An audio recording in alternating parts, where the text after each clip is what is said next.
Here we go. Jai Baba, friends, good morning. We are going to have a great story time, a life story of Miss Katie Rose, or Rosa, and she's known by a few other names as well. Um, Today, we're going to hear Rosa's story. So I'll turn it right over to Rosa. We're eager. She's our wise woman in our group. And yeah. Thanks, Betty. You're so sweet. I want to welcome everyone here and tell you how much I appreciate your interest and support and love. The whole Baba Zoom experience has been nothing but a gift from God for many of us. And I appreciate and love you all. Thank you. So, it's interesting that I'm here all these years, people that have been telling their story. I was never interested in doing that. And nobody ever asked me. So I thought, well, we're in sync. That's cool. And Baba has used divine timing in my life a lot. I have seen it very clearly. And just a couple of days ago, suddenly there were 5 people or something like that saying, when are you going to tell us your story? We need to tell us the story. And that's what Baba does. He gets so over the top when he wants me to have a message. So it's like, okay, yes, I got it. It is times. So here we are. And take it away, Mayor Baba. I was born in 1945 in New York City. And I must say I had an interesting entrance into the world. My mother, who loved beyond anything, she had just wanted a baby girl so much, gave out physically. And I had to be yanked into the world with cold forceps. And then her milk dried up, and it was like, welcome to this world. I must say that I came in with a lot of sensitivity to energy and atmosphere. It was just a given in my life. And I actually found the earth plane very dense, like I was swimming or walking in molasses. And the sense I had was that wherever I came from was not like this. It was light and full of radiant colors. And this was a whole bunch of different learning, for sure. And there were a couple of streams of energy in my life that really stood out. One was spirituality, and the other was creativity, especially self-expression. And then some medical and healing things. And I'm going to tell all that, but I'm trying to not get into too much detail in the beginning, because the more interesting part is the spiritual, but this lays the groundwork and the backdrop. And I felt like an outsider, let us say, from the beginning, always on the outside of mainstream thought and values. And I couldn't relate to what seemed like a superficial cardboard existence of materialism and this obsessive desire for acquiring more and more stuff. I mean, I love beauty and I appreciate the beauty and all this, but it wasn't my life goal. And right from the get-go, my thought and my concern was, who am I and what am I doing here? And what is this life really about? Because it has to be more than what I see around me. And that's what kind of propelled me through life, was this passionate search to find something that was deeper and more real than what was around me. And to find something that felt like home, as it were, because I was feeling very alienated much of the time. And in hindsight, I can see that created a survival strategy where I was always having my radar out, kind of checking the weather of the atmosphere to see what do I need to do to fit in. And instead of paying attention to who I was, it was like reading everybody else. And I don't remember anything from my first 5 years at all, actually, except there's one image that's like branded into my consciousness, that a bunch of the relatives were over. And I was young, and as I looked at them, everything that came out of their mouth was incongruent with what I was feeling that they actually felt. And it was like, this is really weird. What are these people doing? How come nobody's speaking their truth? And I thought, is this what I'm supposed to learn on this earth plane? I said, no. So again, it was the search for what is real.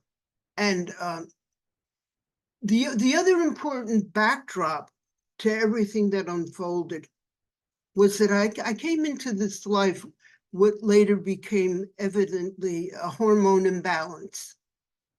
And at one point later down the road, a very wise person said to me, the first thing out of his mouth was, you came into this life with a hormone imbalance as a result of a misuse of creative energy in a past life. And two other people subsequently called it a misuse of a great light and a misuse of power. I don't think that's unusual. I mean, every drop soul is going to experience everything in life, but that bundle of sanskaras was very significant for this particular lifetime. And it felt like that this life was, and I didn't feel this in the beginning, I just kind of suffered through it, but it felt like it was a lot of hardships and a lot of restriction. I often had the sense that I knew things that I just couldn't, I couldn't utilize this lifetime. And later on, it became very evident that what I was on about was really something I read in a Don Juan book, where he said, you know, it's very simple. You're either serving yourself or you're serving God. And I went, oh my God, it is that simple. Why do we complicate everything? And I thought about who I was serving and realized that I was getting very clear about who I was serving. And it was the divine. It was completely the divine, but it was definitely a step-by-step growing into it and releasing a lot of old stuff. And yes, so how this hormone imbalance manifested that influenced so much was that, what can I say? It seemed like everything was adversely affected, emotions, physical functioning. And I know somehow that there is some spiritual connection between the endocrine system and spirituality, but I've never looked it up, so I can't give you the details. But through a lot of years of seeking out specialists and going into the hospital for what they called an endocrine workup, a protocol that lasted 5 or 7 days, nobody came up with an answer. And that was, of course, very frustrating. What they came up with was, oh, you have malfunctioning adrenals and malfunctioning this and that. And of course, that was true. But because these were symptoms that later became known, nothing actually changed. So after I would go through these procedures, I'd wait another year or two and then say, okay, I'm ready to try again with somebody else. And over time, this happened with the same, basically no help. And it reached the point where I started to get a lot of physical symptoms that were very hard for me to handle, because particularly at the age I was, which was, well, this was going on throughout my life, but the physical changes became evident in my late teens and my 20s, where wherever there was cartilage, it seemed the growth hormone was being put out again when it shouldn't be. So my hands got bigger, my feet got bigger, my jaws, and there was kind of a masculine effect, but it was more like there was a gender confusion. It wasn't like I looked like a man, but my previous clearly looking like a woman was affected. And so there was, it was very strange. And I must say, the culture of middle America that I was part of has very narrow parameters about what is normal and what is acceptable. It's certainly not like a place like India, where the circle of humanity is seen and allowed for, in very broad terms. So my friends were getting married, and I'm going through all this weird stuff. And at one point, my mother calls me and she says, "Hun, would you come to New York and try this doctor that my sister-in-law had had great success with?" And I said, "Oh yeah, sure, why not?" And I went up to New York, same procedure. And at the end, this doctor says, and he was a gynecologist, not even an endocrinologist, but there's something about, I don't know, New York smarts. That's all I can say.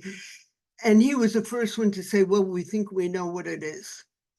And I felt almost healed by the power of naming something. And he said that there was a tumor on my pituitary gland. And really, if you think about how enormous that is, it being the master gland, no wonder it affected everything adversely. And he had me put out my photos in chronological order. And sure enough, it was clear that I'd had this right from the beginning. And I asked him, well, first he told me the recommended treatment. He said there were two options. One was that I could have brain surgery, which at that time meant that they would actually take a saw and saw through the top of my skull, and leave like a little hinge and flip the top of my skull back and take out the gland, the entire gland, and I would be drug dependent for the rest of my life. The second option, that wasn't too pretty. The second option was having what they call proton radiation. I don't really know what that is. And after a couple of years of suffering through those effects, I should be feeling better. Well, interestingly, I had already been living a very natural life for quite a few years. And it's very interesting. I didn't even get upset at these options, but they were so alien to me that I simply dismissed them. I just could not relate. And I asked the doctor, "Well, how soon do I need to make a decision about this?" And he said, "Well, clearly you've lived with it for a long time.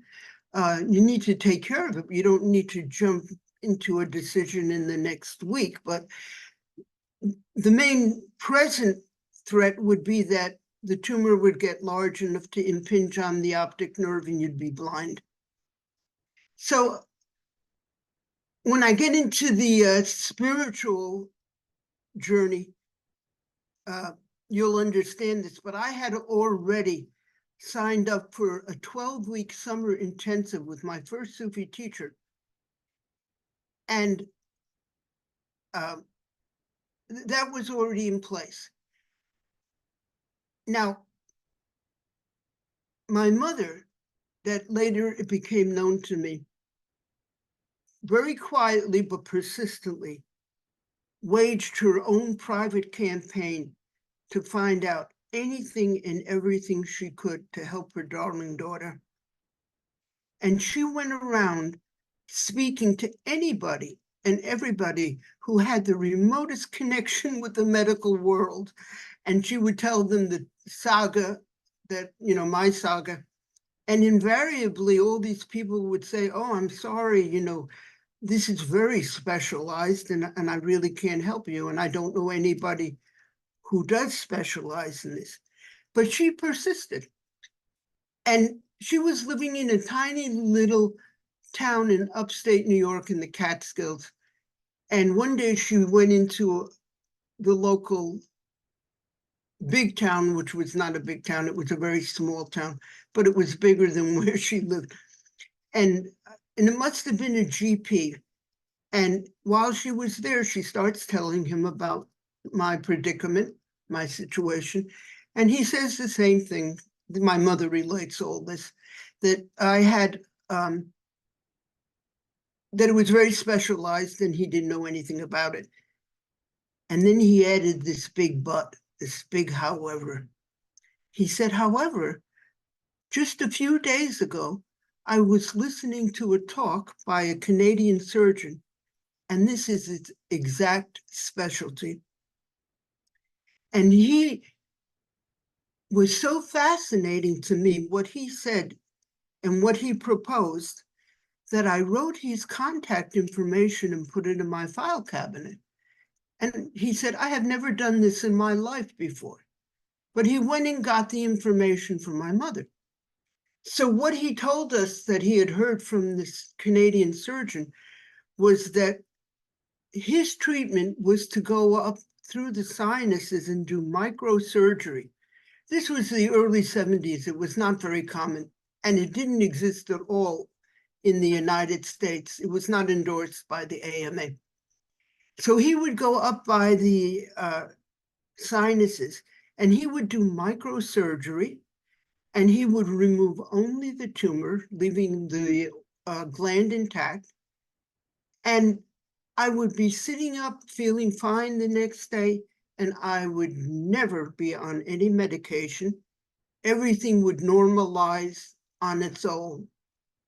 How Well, old are you at that time? How old are you at that time? well, I was, let's say it was 72. I am terrible about dates and sequence, but I'm going to be really forthright about what I remember in details. And I was in my early 20s, so if I was born in 45, yeah, like in my 20s. So now I lost my train. Oh yeah. You So I scheduled, no, I didn't quite yet schedule. What happened before this, and this is so juicy, I just have to say it, that my mother in her campaign also set up consultations with a head of medicine of different hospitals who were not affiliated with my case to get kind of fresh perspectives, hopefully new options. But they didn't. They just said the same two things and said I should go for a radiation. And this one doctor, he was really a man of science and he was very arrogant and he was very mean to my mother. For some reason, my mother was very nervous that day. I have no idea why, but she kept asking all these speculative questions like, well, what if this? And oh, and what if that? And he would just cut her off and say, I can't answer those questions. How do I know? And he was really lacking in compassion completely. So when we saw him and he was acting like this and he said those two options, my mother had already found out about this Canadian surgeon. And I chimed in and said, well, you know, we've heard of this Canadian surgeon. It seems like there's a third option. And he got really irritated at me. I could see that. And he said begrudgingly, well, I guess there is a third option. But to tell you the truth, his claims are so outrageous, I don't believe them. And I said to him, my New York rose to the surface in all its glory. And I said, excuse me, sir, is that a statement of scientific fact or a gut feeling? He got really red in the face and he said, I guess it's a gut feeling. So we left and I knew I was going to do my third option. I simply trusted and I was so grateful that something so miraculous had shown up. And I made that appointment with him. I talked to him personally. I told him what he heard. He confirmed that it was exactly what I should expect.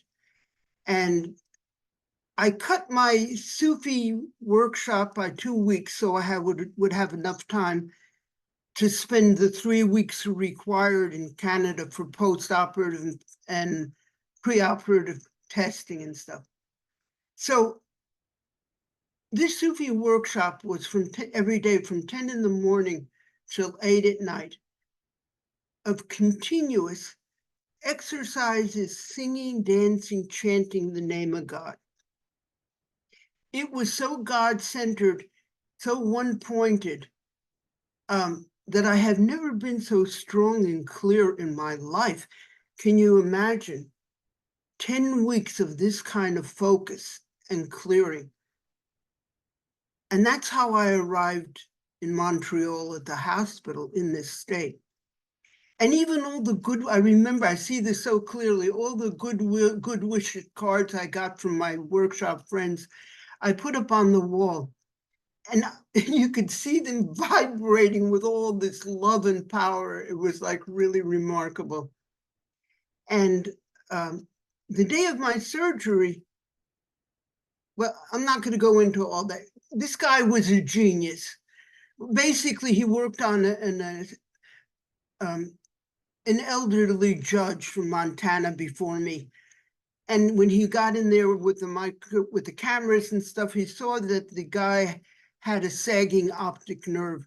And on the spot, this surgeon grafted some skin from this gentleman's thigh and built a stirrup to hold up the optic nerve, and then proceeded with the wrist surgery. So it came my turn, a little bit delayed, but it came my turn and everything went very smoothly. He was very pleased. And what happened was miraculous right from the start, because I became like a reverse Dorian Gray. Every time I looked in the mirror, I was different. Symptoms that had taken years to manifest started to disappear. I mean, I decreased the width on my sandals like 1.5 inches in a few days. And I was so energized and feeling good. The next day, they had to issue a pass for me so I could go across the street and walk in the park. There was this beautiful green park. And so long story short, I came home. I'm just going to connect this to this part of the story. And word had gotten around as it will, and I got a call from a woman who said, I heard about your story and the success you had with this doctor. And my daughter has a similar problem of not finding solutions with doctors. And so I gave her the contact information for this guy in Canada. Well, the first thing this woman did was that she went to the medical school library and checked out his credentials, which I thought was totally reasonable and intelligent thing to do. I, however, had not had the thought, not once. I was just grateful. And I went for, option 3. Well, what she found was, first of all, the doctors, especially that man of science, as it were, he intimated this guy in Canada was either a quack or I would be one of its first 10 experimental cases. What this woman found out in the library was that the doctor had already received a Medal of Honor from the Canadian and British Royal Society of Surgeons, that he was indeed worldwide renowned and honored. But clearly in my case, it was the hand of God that intervened. My mother's just one pointed focus on doing everything she could, and this doctor, having just heard the Canadian guy speak, and it was also evidence of divine timing. As I mentioned, that shows up a lot of my time, because I had to suffer for decades, and I think I had to suffer to balance sanskarically and karmically. And then some, I might be making up a story, how do I know? But this is what I felt very strongly, that at the right time, the doors open. And until then, I just had to go left foot, right foot through everything. And for a year, I was really high. You know, it was like I had received this miracle. And then at the end of a year, it was sort of like, thud, now I'm back. And this little voice in my head that will often show up with these pithy truths said, well, now you get to live and work out the more common problems of life. Your extreme situation is off the table, so carry on. And what, where do I want to go now with this? Okay, so I had this outsider experience a lot. And when the hippies came into bloom and all these Eastern teachers arrived, I was part of the hippie scene.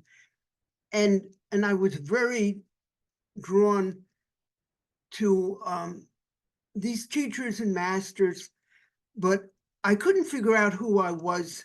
And I didn't feel a pull to any of these teachers in particular, but I was familiar with them. I was in a searching mode. And I even read about different religions, and nothing rang my bell. And as a matter of fact, to tell you the truth, it was kind of like a flatline response I had to religion, like I was finished with that. And I had no aversion and no attraction. It was just like that work was already completed. And because I started formulating what I was searching for as, I want a master and I want to be initiated. I want to be initiated into the inner mystical real life. And it was a long search. Again, it was divine timing, you know? And when I went through my hippie thing, I did a lot of smoking marijuana and I did psychedelics. And to tell you the truth, I only had one foot in that world of smoking. It was my anxiety about my constant identity crisis, like, who am I and what am I doing here? I mean, I actually had a lot of gifts, a lot of talents, and I was bright, but nothing pulled me. And I want to tell you this amazing insight I had just yesterday. I realized I kept looking for what I was supposed to do in this world. And what I realized yesterday is that little voice, you know, said, well, you aren't what you do. And I always knew that being was so important, but not in this culture. But I never realized that my life was supposed to be about this search and not knowing that I was this from age 3 and just carrying it. I mean, I think that's great. People who have that karma in a particular lifetime, they can learn everything by digging deep in one specific area. But I was supposed to explore, experiment, discover for myself. And it took me a long time to stop resisting that. So I was smoking as a painkiller, in effect, because I never thought it was cool to wake up in the morning and start the day, you know, with a joint. There was a part of me that was really ambivalent about it, but I somehow needed to do that. And then years down the road, or whenever it was, I actually heard that voice again say, you know, you're not going to need to do this all the time. There will come a time when this will end. And I thought, oh, I'm glad to hear that. And in a way, I stopped beating myself up about it. But now with psychedelics, it was different. I didn't do a lot of psychedelics, but I did try just about everything once and sometimes twice.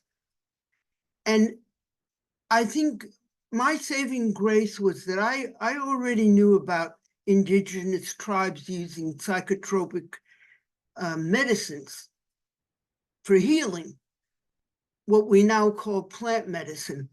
And so I had a very reverential, sacred attitude about taking these psychedelics. It wasn't like scoring a bunch of acid and going home and getting high on the weekend. It was a very deep experience for me. At least that's what I anticipated. And I had great respect for it.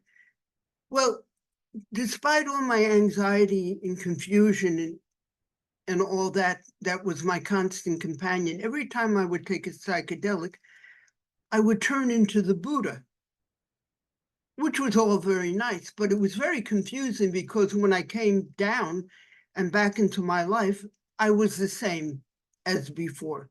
And this up and down, why it didn't last, I didn't know. At one point, there were a lot of stories about people having what they called bad trips and facing what they called their demons. And I actually decided I wanted to face my demons. I was ready. I really wanted out of this suffering. And part of my new goal was to get free, to get free of the knots and the confusion and the anxiety, and to be who I was meant to be somehow, that I intuited. And so I went this one time I'm really saying seriously, I want to face my demons. I want to see them, I want to resolve it, and I want to move on. I went into the bathroom and talked to myself and said this, I am ready for this. So I took whatever it was, I don't know what I ingested, and I turned into the Buddha again. It was like, no demons? That can't be true because I know the life I'm living. But there it was. And when I say the Buddha, it was this complete peace, and there were actually no angles in the room. Everything was this beautiful flow and harmony. So at one point, I mean, at one point, I had a friend from college who we both dropped out at different times. I had graduated school very young at 16 because I'd been skipped a grade. And I went to Antioch College, which was probably the most liberal, or one of the three most liberal schools in the country. And I basically had too much drug, sex, and rock and roll. And uh, I was fooling myself and everybody else that I could handle it, but it wasn't true. It was a big facade. And I dropped out, and this friend contacted me and said, well, why don't you come out to where I am? She was living in Ibiza, a Spanish island off the coast of Spain. So I eventually joined her, and I ended up hitching around Europe. She didn't come with me. She gotten very involved with a Spanish man and his 5 children. So she was not free. And I started hiking around, hitching around with a backpack and $500. And I managed to do this for 14 months and discovered a lot of interesting things. One was that the places I thought I would spend a lot of time I didn't. I went to France and I acknowledged it was beautiful and I had studied French, but you know, it wasn't me, it wasn't home. I didn't feel connected. And when I went to the Mediterranean, I discovered, oh my God, this is home. I had such a connection, like with the Greek islands, especially Crete. And then I discovered there was this whole goddess civilization that had existed in Crete. But it was all of the Mediterranean, really. You know, Israel, Spain, the islands. And rather than the lush fields of France, I was taken to these craggy olive trees and beautiful sparkling islands in the glorious Mediterranean. That was more who I was. And and many things happened. I'm going to jump to the fact that I learned a lot about myself and I traveled all over, and it was a very safe time to do it. It was just when things were changing. Where, anyway, I discovered that the Mediterranean got very cold in the winter, even though, it was such a warm climate, and houses were built to not actually retain the heat, which was sort of my experience in Santa Fe and Taos too. Those stone buildings, really cold. Anyway, I started following the sun, and I ended up in Israel. Um, oh, one thing to mention is my parents came from Romania and Hungary. So it was very surprising to me, this deep connection, and Jewish, this connection I had with the Mediterranean, because it had never come up in my life. And it was really strong. So anyway, I'm following the sun and I end up in Israel with the idea that I'll go to a couple of kibbutzim. And earlier, my grandparents had moved to Israel. And I believe that they feel it's a great blessing to die in the land of Israel, and that it was, the true homeland, and so they moved there. Well, when I arrived, my grandfather, he was my Zaidi. He had already passed, and my grandmother, my Bubby, was still there. Well, I want to tell you about my Zaidi. He was a holy man, and the first I had ever met. And my mother explained to him, I guess, that in the old country, he didn't really get involved with the synagogue so much in terms of having a position, but everybody in the community respected and revered him like Solomon. He was known for his absolute, unequivocal honesty and fairness, and people would come to him to ask for his blessing and his judgment about a situation. And I remember that every single time he saw me, he would lay his hand on my head and bless me. Oh my God, it just brings tears to my eyes. It was very special. And also, he was the beginning of my massage and healing career. I guess he'd been in an accident. He was a farmer back in the old country. And now I would walk on his back. I was this little thing. And I was using my sensitivity to walk on his back and help him. So anyway, I go back to Israel. My grandmother's living in a little town named Netanya, and I knew enough Hebrew I could read her name on the door, Avraham.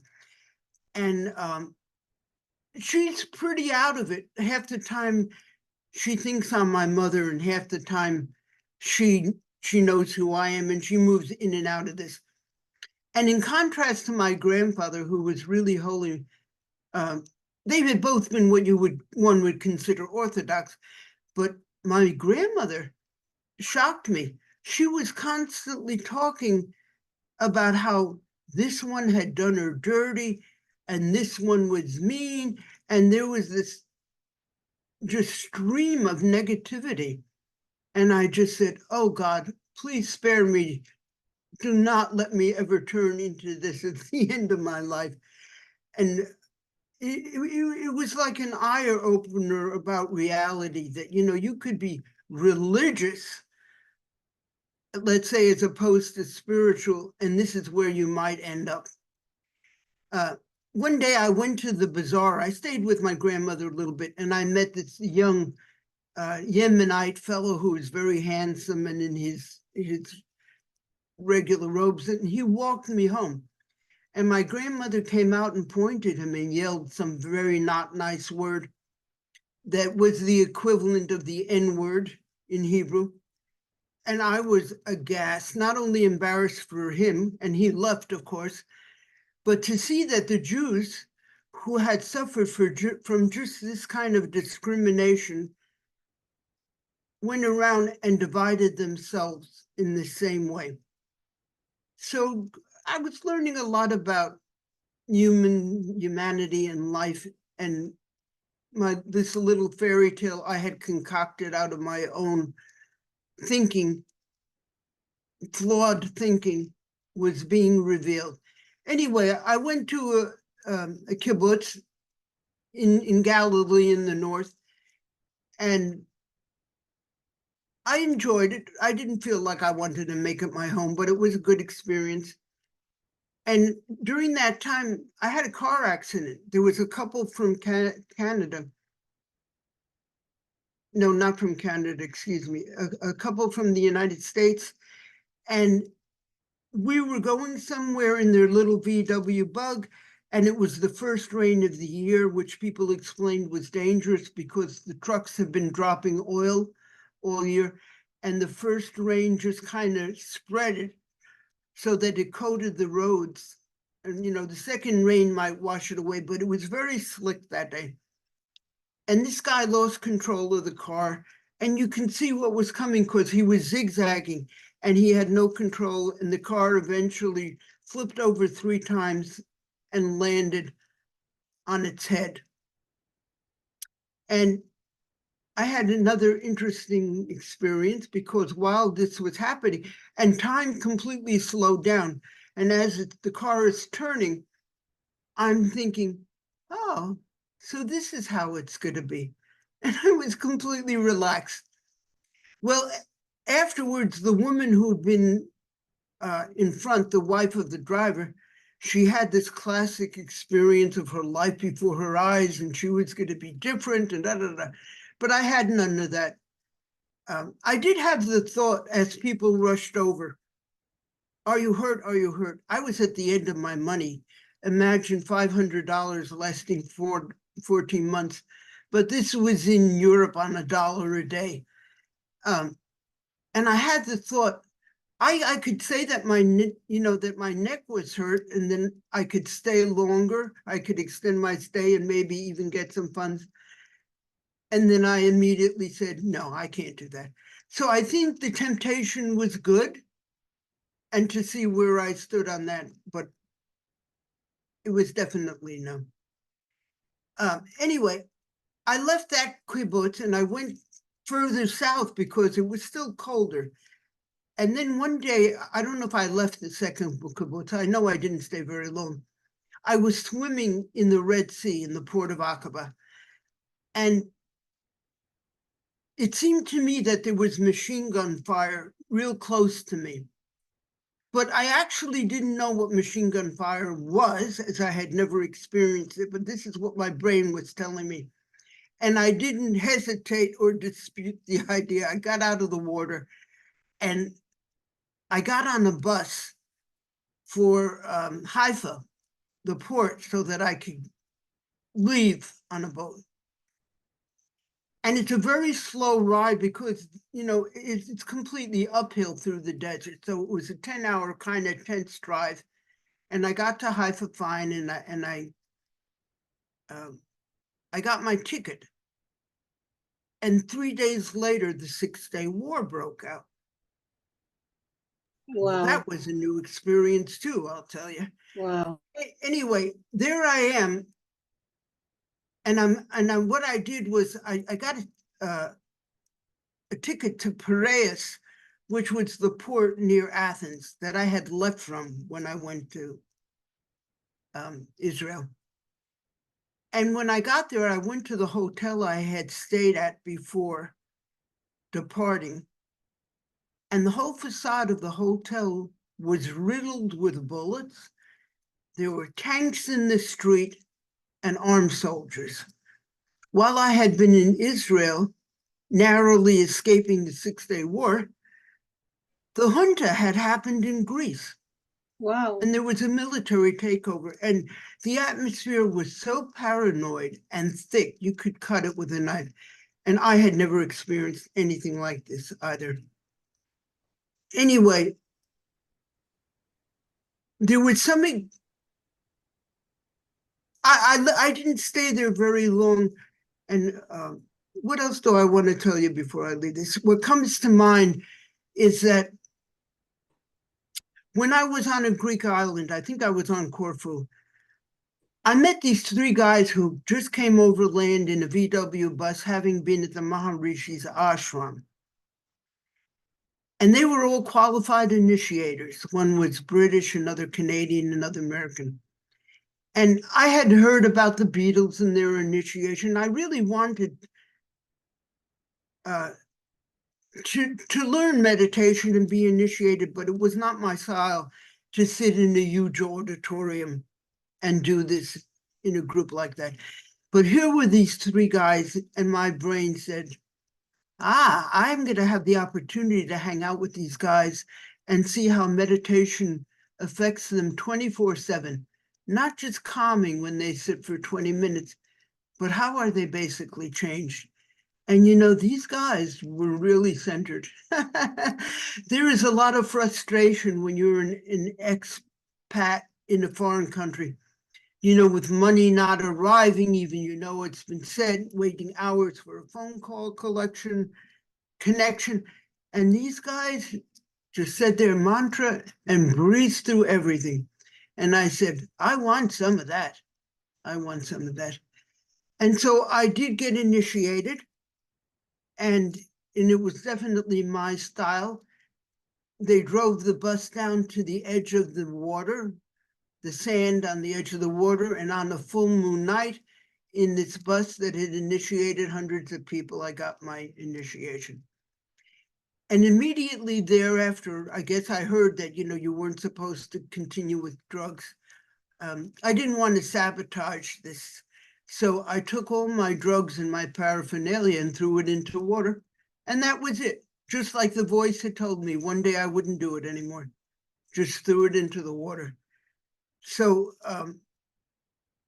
I think I left pretty soon after that.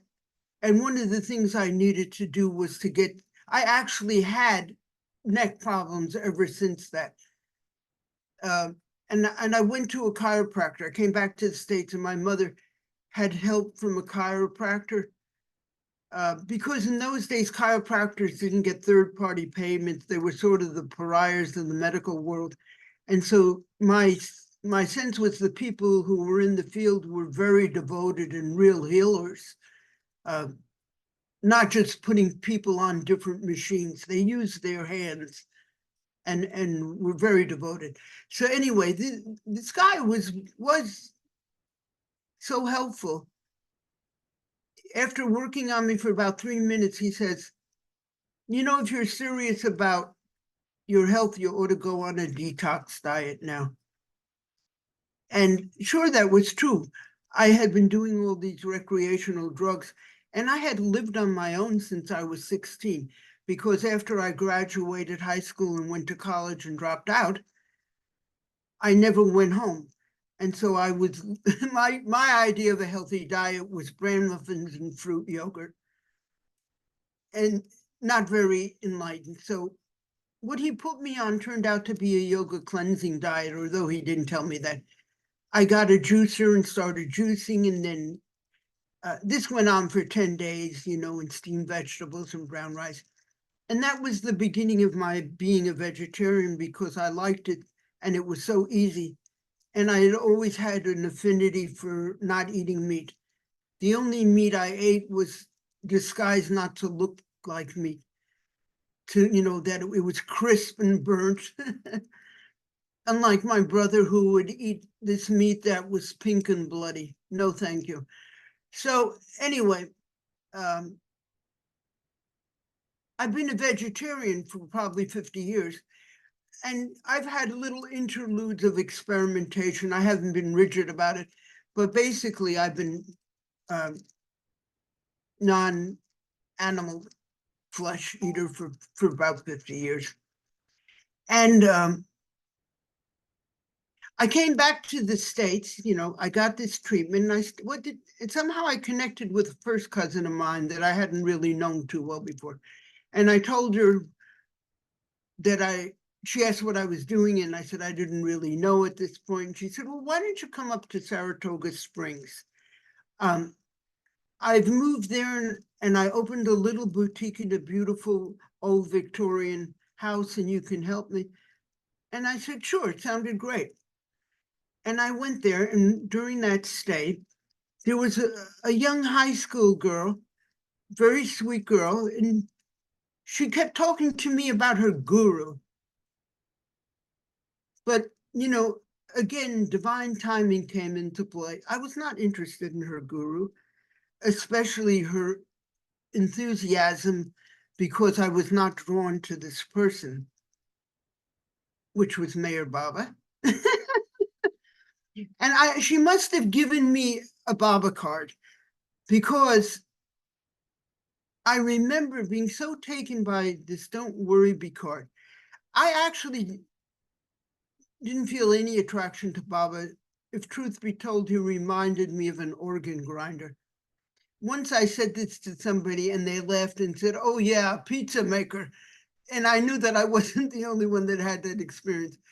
But what I've come to understand is when the timing isn't right, I was veiled.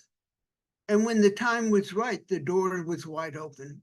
And you'll hear that wonderful story. But in the meantime, I think I carried this card with me for decades. And I only remembered years ago, a few years ago, that I had carried this "Don't Worry, Be Happy" card with me. And why I was drawn to this card was because I had never even imagined that people could live by this tenet. My life was so far removed from "Don't Worry, Be Happy."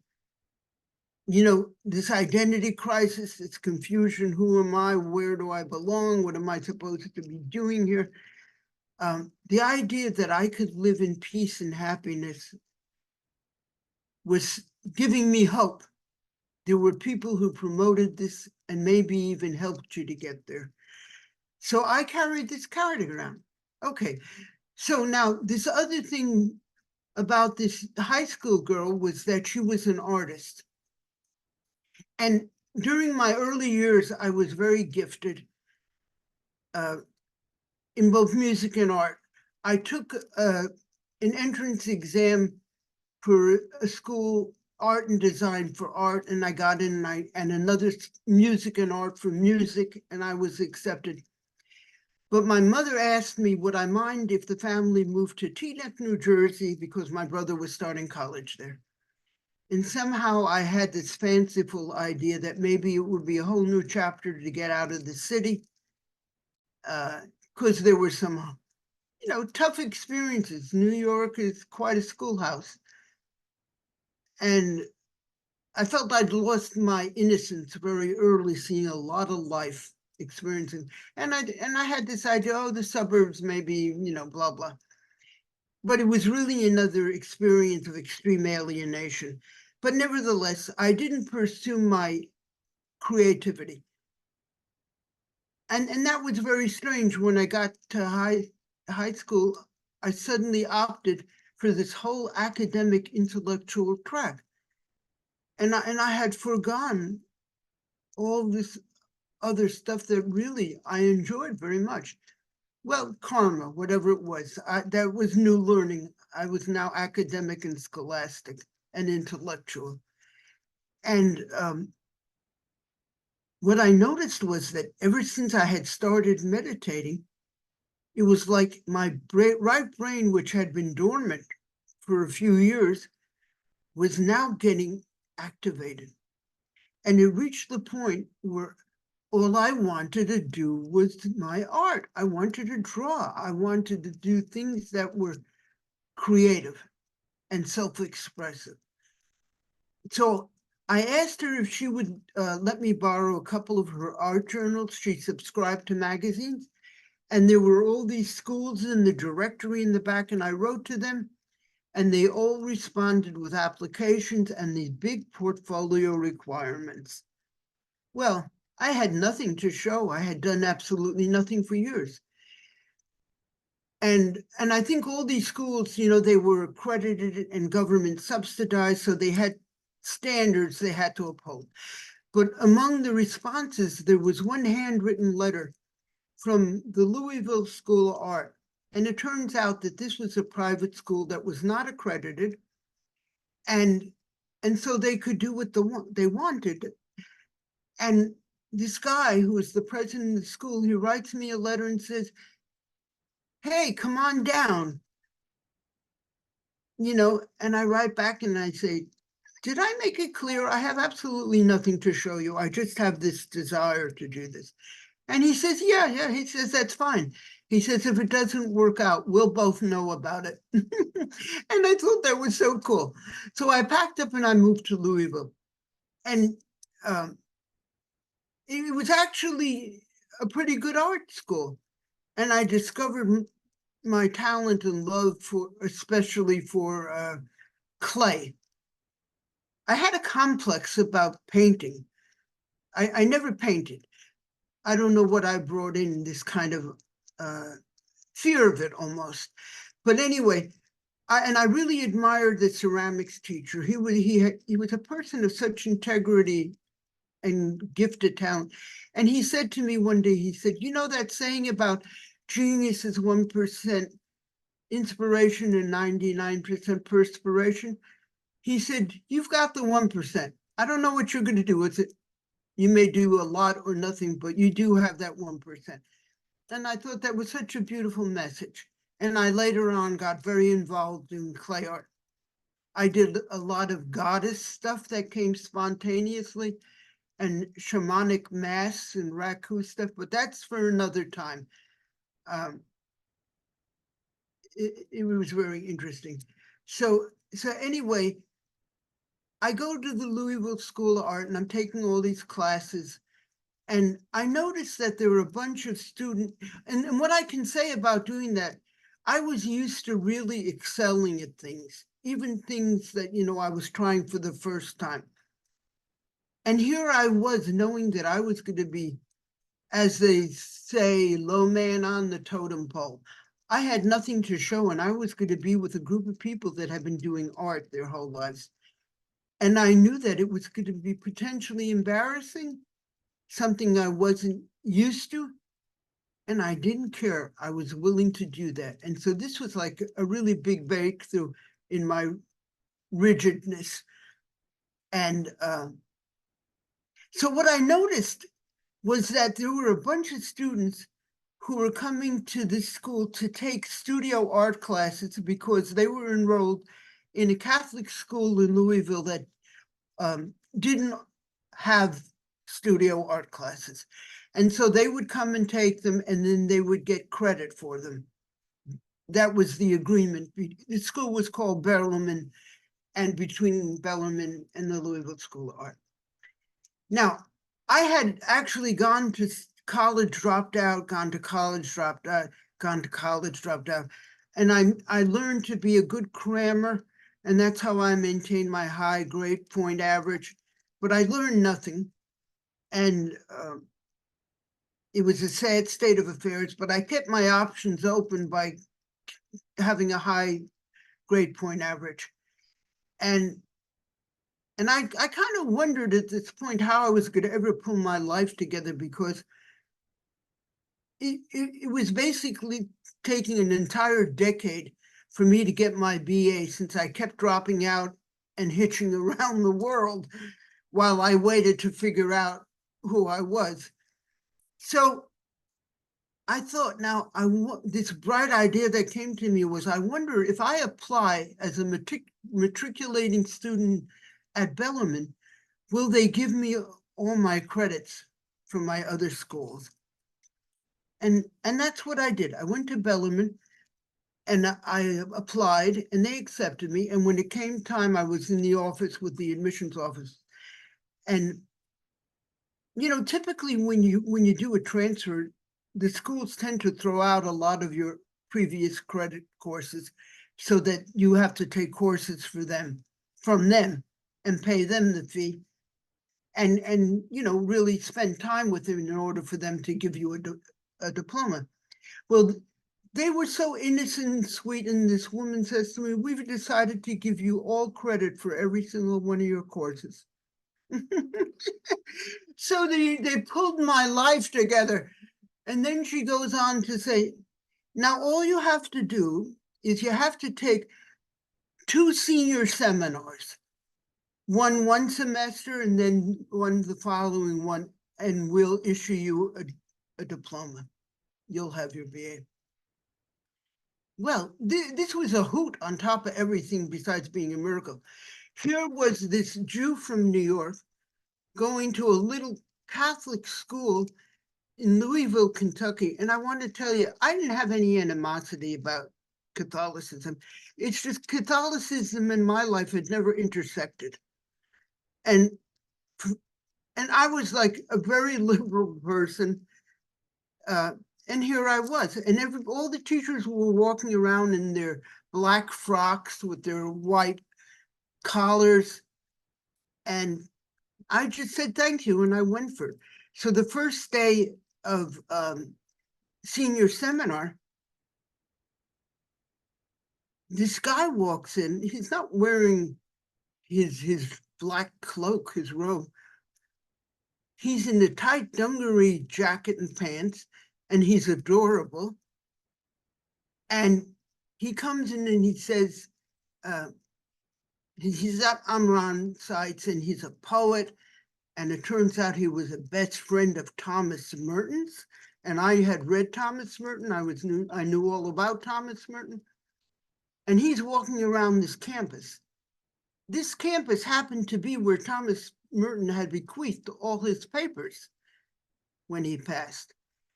And he says in his introductory talk, he says, now the textbook that the others use is called The Role of the Catholic Church in the 20th Century.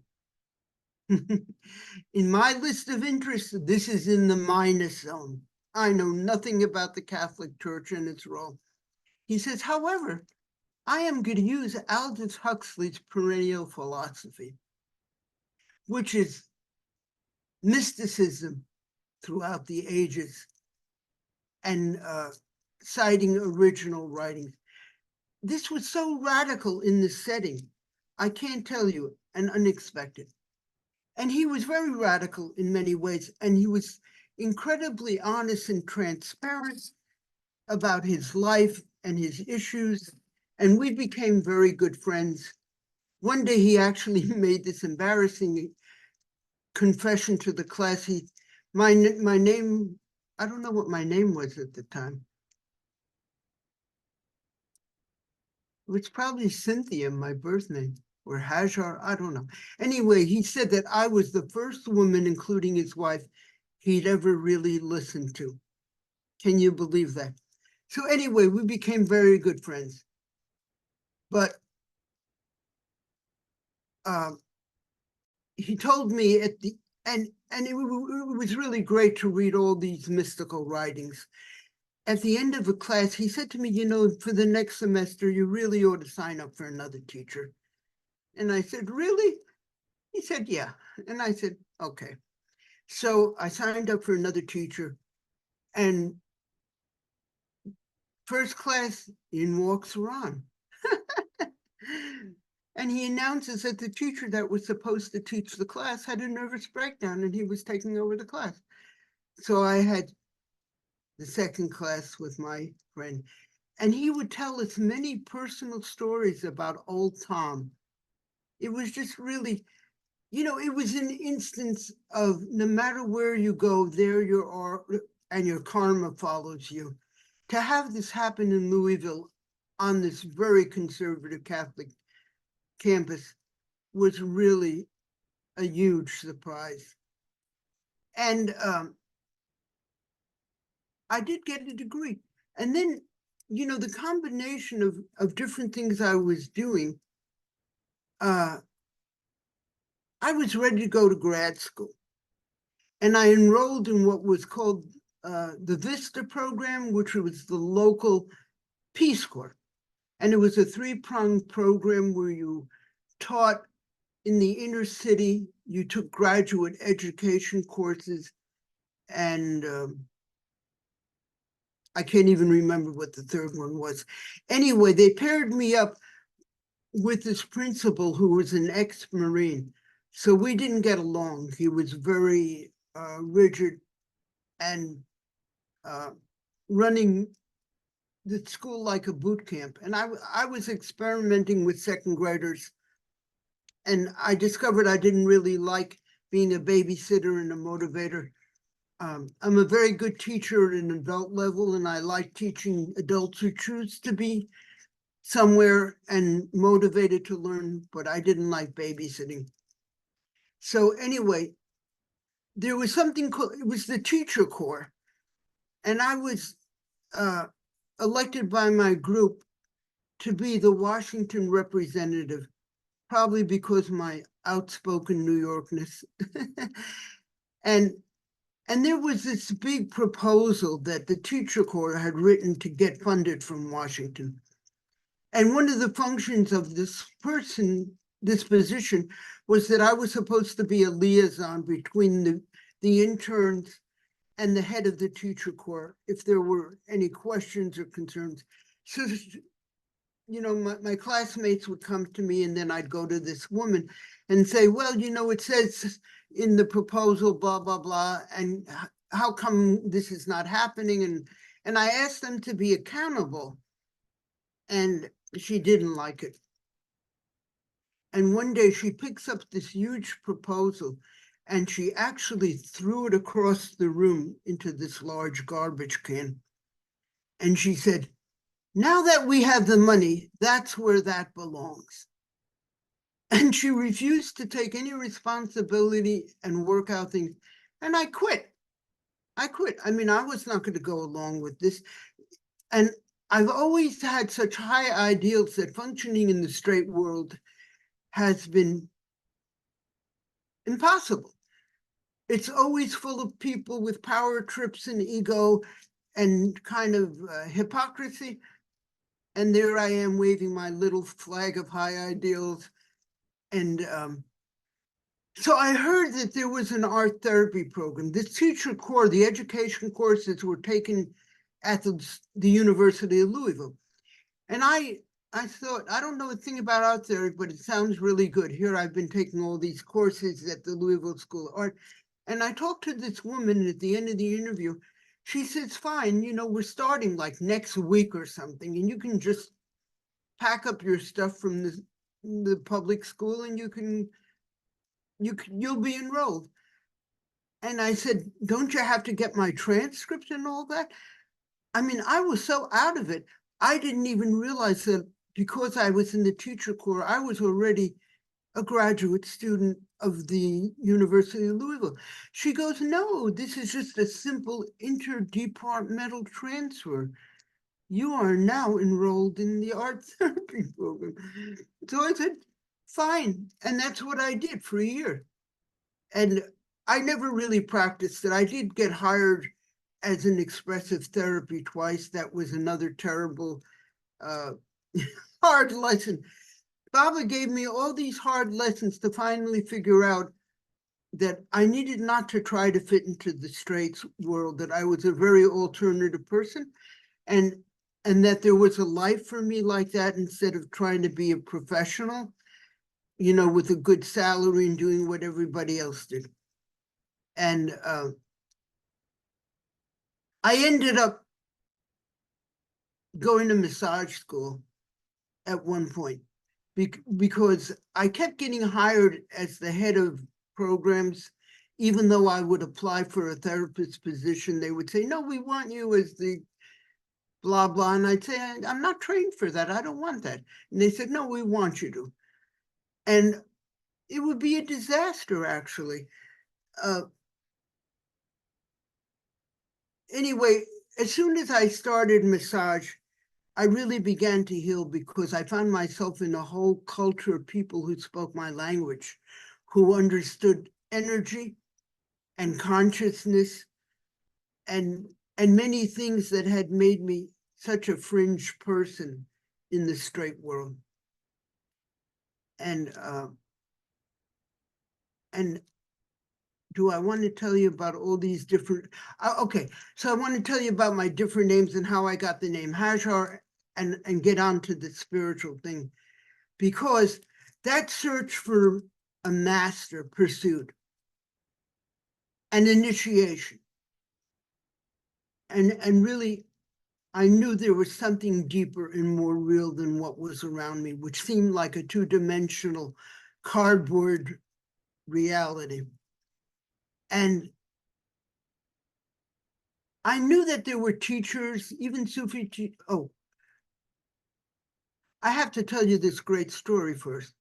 So when I was in Louisville, the only alternative thing that was happening was one yoga studio. And I went to it and I made friends with this woman named Anita. And we heard about a big gathering in Canvas. It was the beginning of these huge get-togethers where like 500 people would come together. And I wasn't especially drawn to that, but especially the lectures, the cosmology, but I liked the idea of kirtan, dancing and all that. And I wanted to do something different, get out of Louisville, because Louisville was really a sleepy, not happening places. You know, Kent State had happened, things were happening in New York and in San Francisco, but Louisville was a very sleepy little place. So this friend and I decided to go across to Kansas, which was quite a few hundred miles. I don't remember how far. And before the road trip, I went to the university bookstore to get a road trip book. And I don't know how it is I picked a book called The Sufis. I don't think I even really knew much about the Sufis, if anything. And this was a book called The Sufis by Idris Shah, who was a great Sufi scholar as well as, renowned Sufi. And this book, well, anyway, I'll get to that. What's really important is after a certain time on the road, I take my book out and start reading.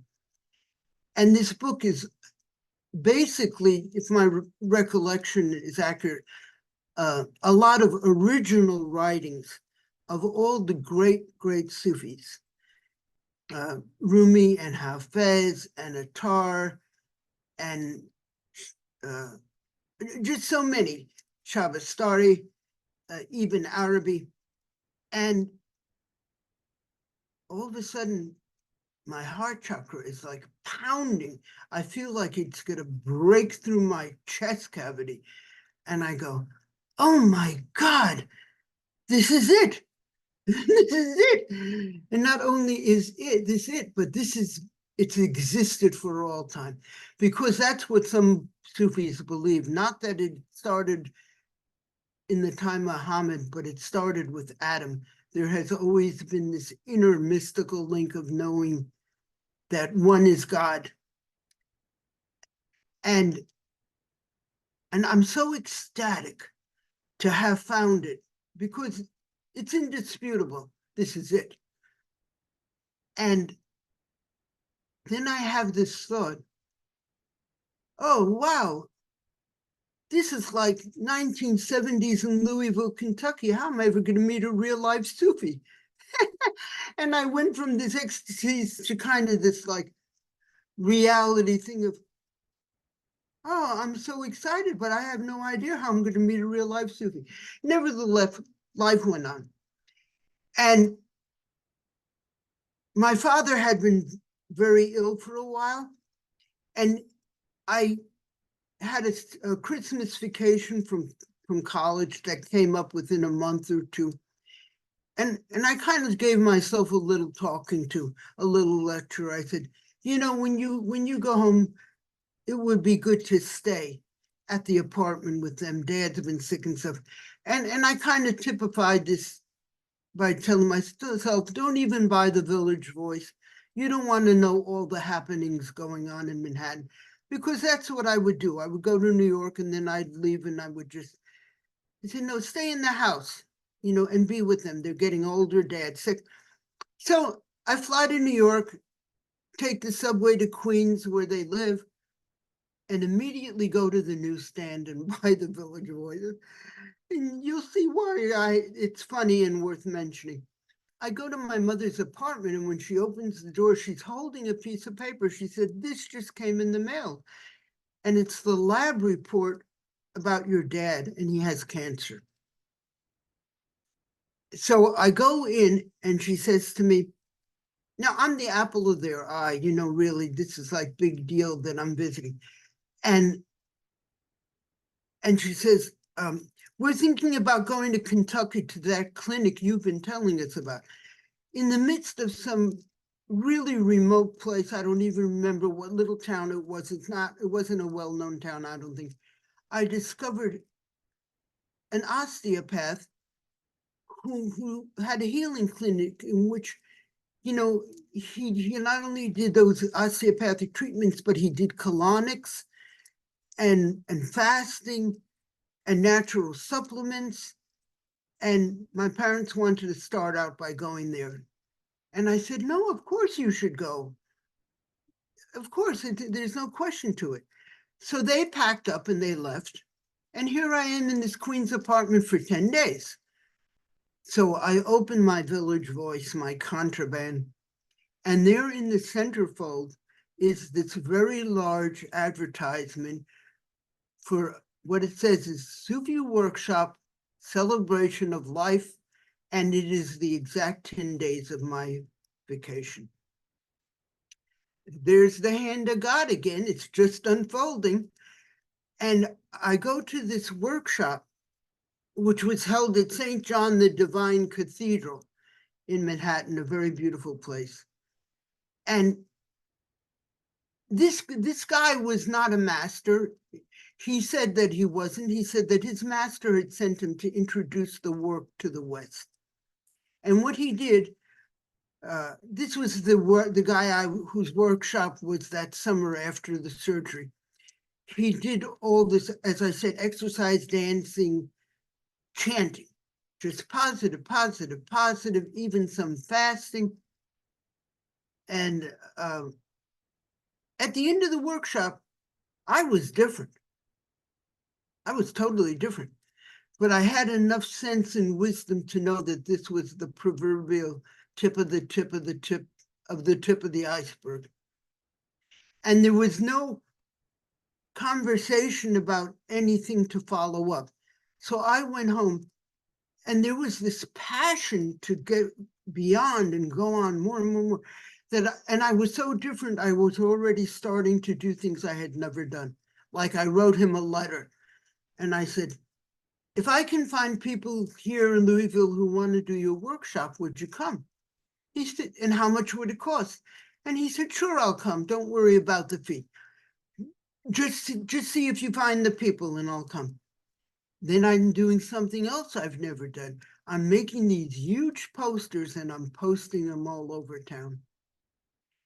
And the interesting thing about Louisville is that there were a few transplants, people who had lived in other places come back, and these people were hungry for spirituality. It wasn't like, like in Sedona, when you try to do a workshop in Sedona, everybody's been on a path or two or three for 50 years. They're not so interested. But people were hungry in Louisville. They wanted to know. And when they would ask me, it was so amazing. It was like I had this recorder inside and hit play. I would just go, blah, blah, blah, and I was so excited about this work. It was so infectious. These people all signed up, and it turned out to be his most loyal following in the whole country. I left it, but for different reasons, it was time. But he came down and he did the workshop, and I kept doing his workshops, and then there were things I knew. An interesting lesson was he was quite a womanizer, and I realized very clearly he was not the sole villain. It does take two to tango, and there was a lot of lessons on both parts.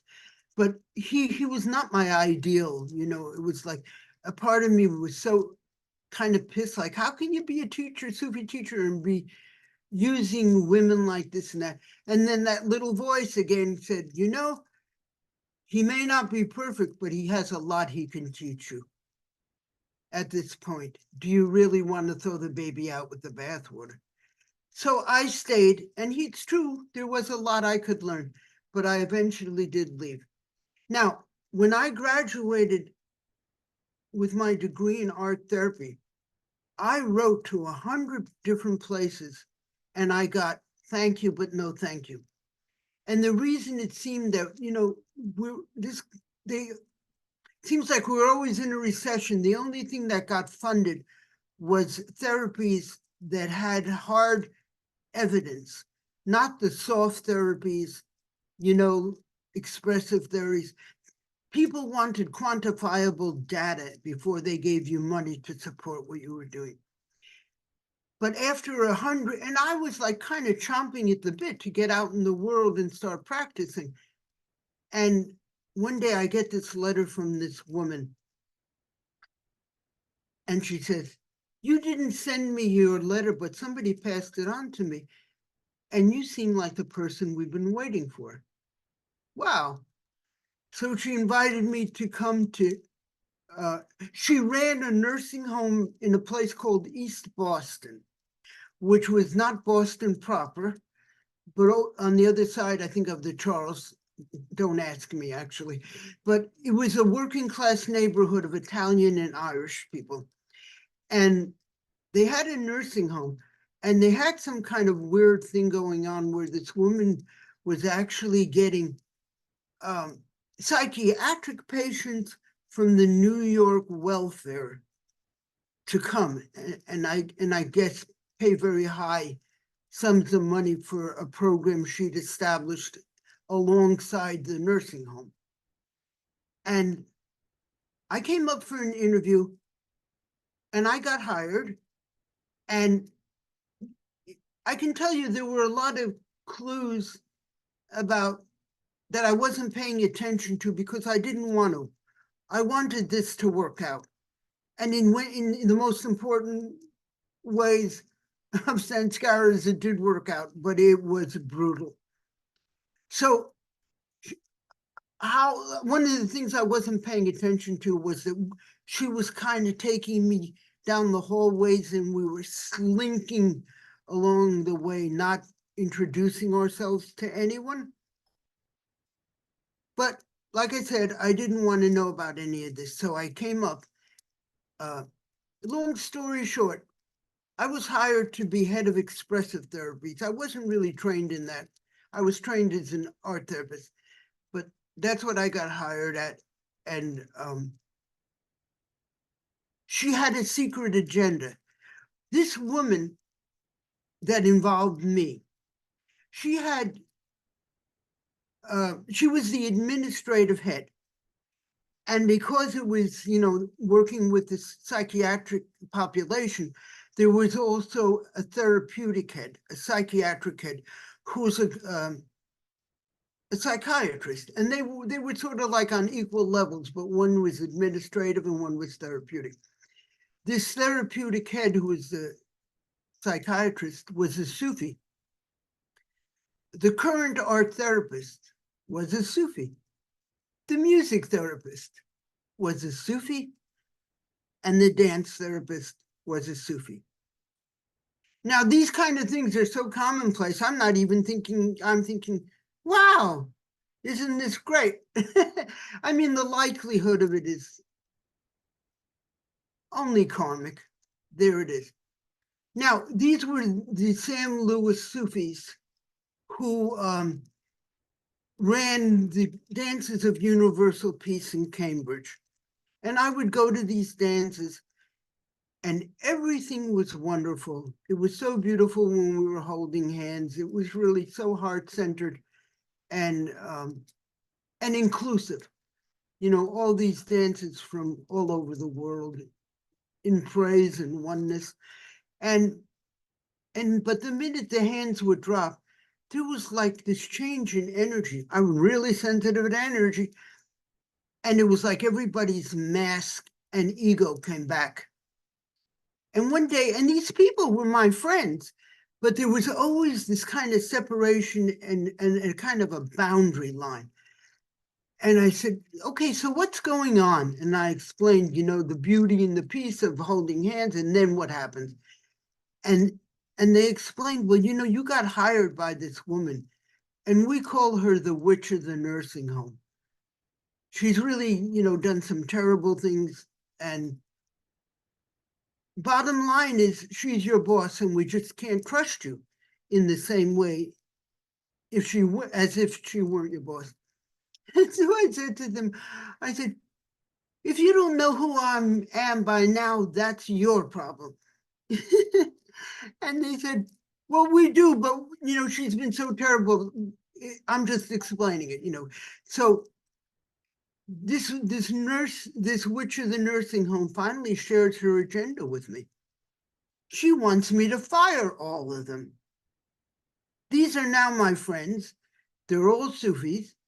And I'm not going to fire them because they're all beautiful people doing a wonderful job. They really are well trained and they care about the patients.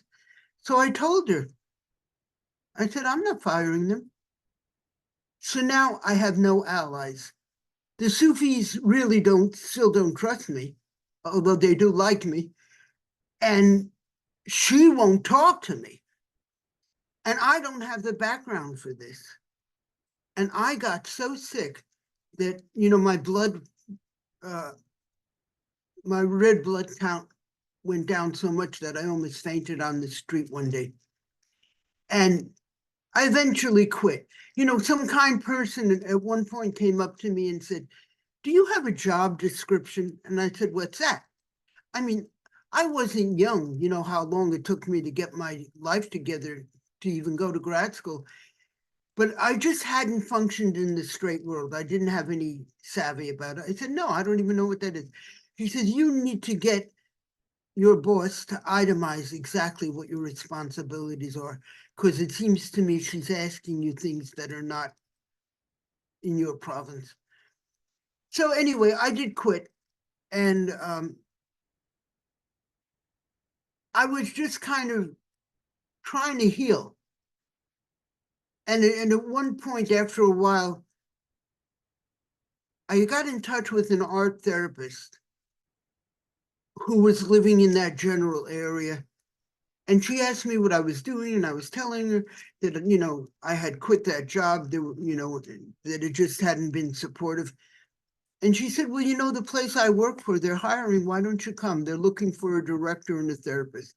And I wasn't really interested, but, some part of me said you should stick your toe in the water again and just, get used to working in the world. So I said, okay. And I very explicitly said, I'm training for the therapist. I do not want to be a director. And I was interviewed and I get the phone call that we hired you. We want you to be the director. I said, I don't want to be the director. They said, we know, but we want you to. And they insisted. So I said, okay. I'm not trained for this. I do not have the skills. And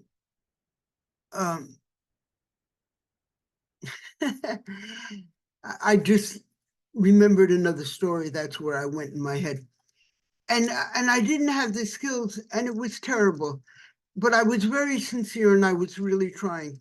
And one of the things that these people had done was they hired me before they hired the executive director of the program, which was actually working with acting out adolescents. I had zero training in this. And it's quite specialized. So when they hired this woman, it was the same situation. She really liked me, but she didn't like that I didn't know what I was doing because I wasn't trained. And she fired me on a technicality because there was one of these New England snowstorms and the expressway was shut down. So I didn't call in because everything was shut down. So she fired me on that technicality so that she could then hire somebody, which is how it should have happened in the first place. Well, because she knew that I was very sincere and she actually liked me, she didn't contest anything. And then I ended up getting this exorbitant amount of welfare for months. And I used that time to kind of heal. And I took a part-time job just to get out of the house for a while with somebody who was teaching languages. He spoke 8 languages. And I'm going to go back to another story, the one that intervened. I knew this would happen. You see, as I got into a spiritual life, my life stopped being linear. It's not like the earlier part that I could say this happened and that happened and that happened. No, there's this overlay and interplay. So anyway, when I left that job, I eventually became such good friends with the Sufis, the Cambridge Sufis, that I got invited to live in their house, which was like a mini, uh, what do you call it? I lost the word. We were all Dormitory. What's Dormitory. that? Dormitory. Yeah, well, we Commune? yeah, commune. We were living as a commune, and so we were good friends, and there was no question. And one of the things that happened is my friend who led the Sufi dances, he announced one day that he was sponsoring a Sufi, a caliph from the West Bank and Palestine to come over and do what he called practices in the presence of God. All right. So he sets this up, and this is a kind of tiny little, old man. I don't know. He looked like he was very high energy.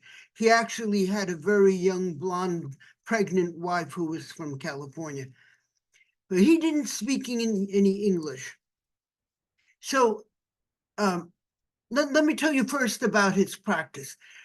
All of us, this is held like in some auditorium. So all of us are in a circle holding hands and we're doing zikr, the remembrance, we're moving and we're saying Allahu and different things.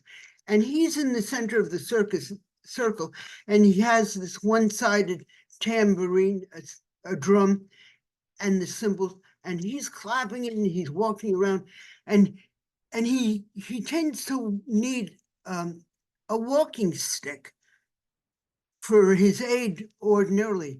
But in this case, he takes his walking stick and he throws it away. And I tell you, he started levitating. He was so high, he was actually off the ground. I'm very sober. I did not imagine this. But anyway, at the end of this, my friend announces that whoever is interested can come over the next day, which was Saturday, and spend time hanging out with the merchant. So of course that's what I'm going to do. I have to plug in my computer.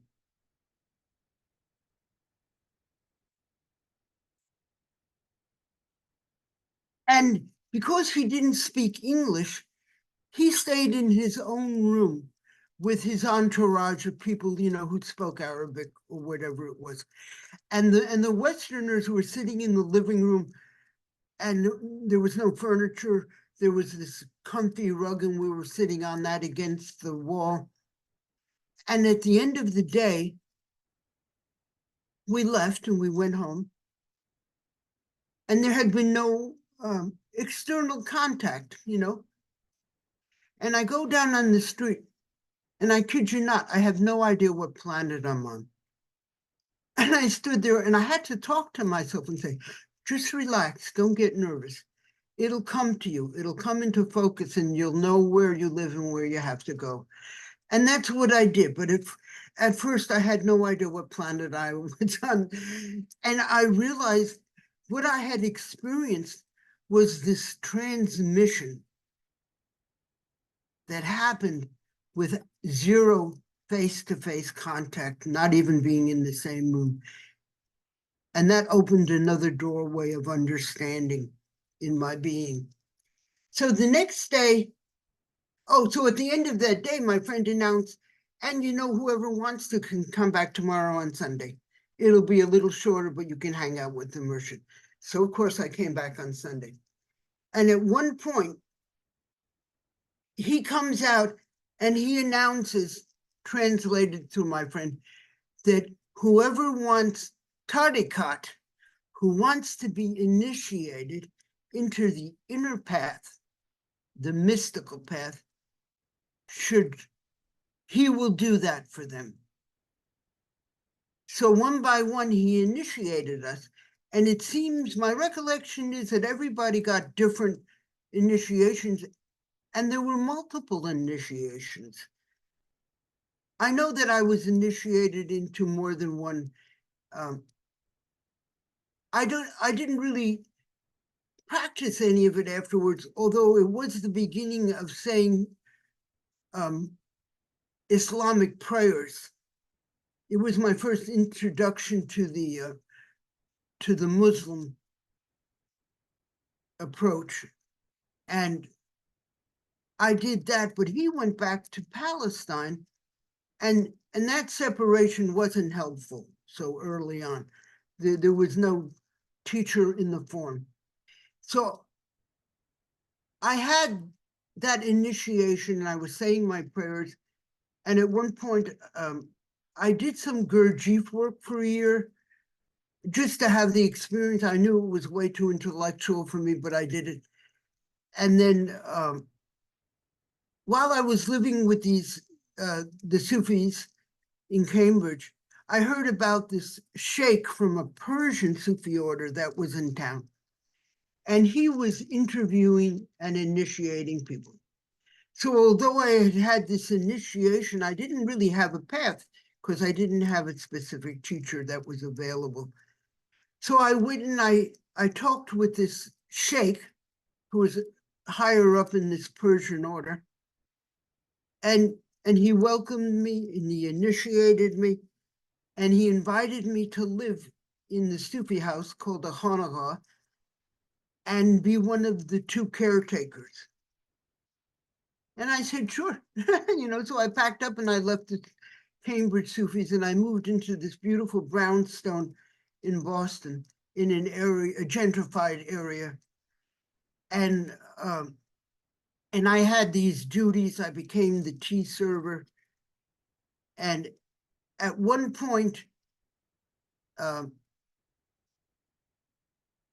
master brought some couples together and married them. And I got married to one of the dervishes. But he didn't pick this out of nowhere. This guy had recently come into the order, and we were finding ourselves having tea in the garden a lot. And he had been a jazz musician. We had a lot of affinities, and we also had a lot of differences. But anyway, I did get married. And this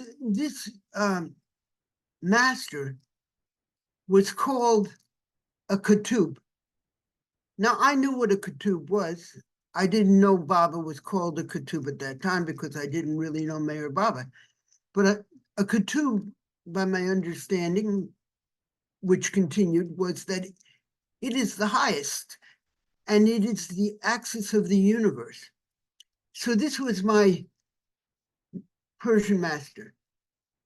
But in all honesty, I kept waiting to feel the love that was supposed to flow, and I didn't. I mean, I had great respect and many wonderful things, and I certainly obeyed. But my husband was madly in love with this master.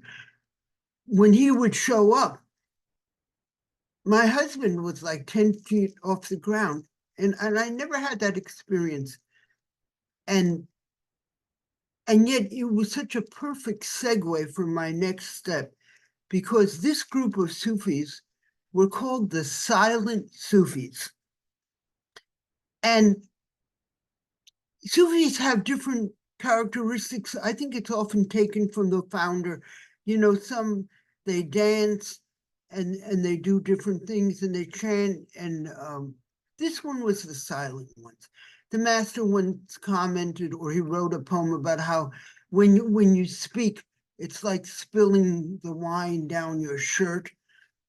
And so we would get together as a group twice a week, and there was a beautiful big room in the brownstone set aside for meditation.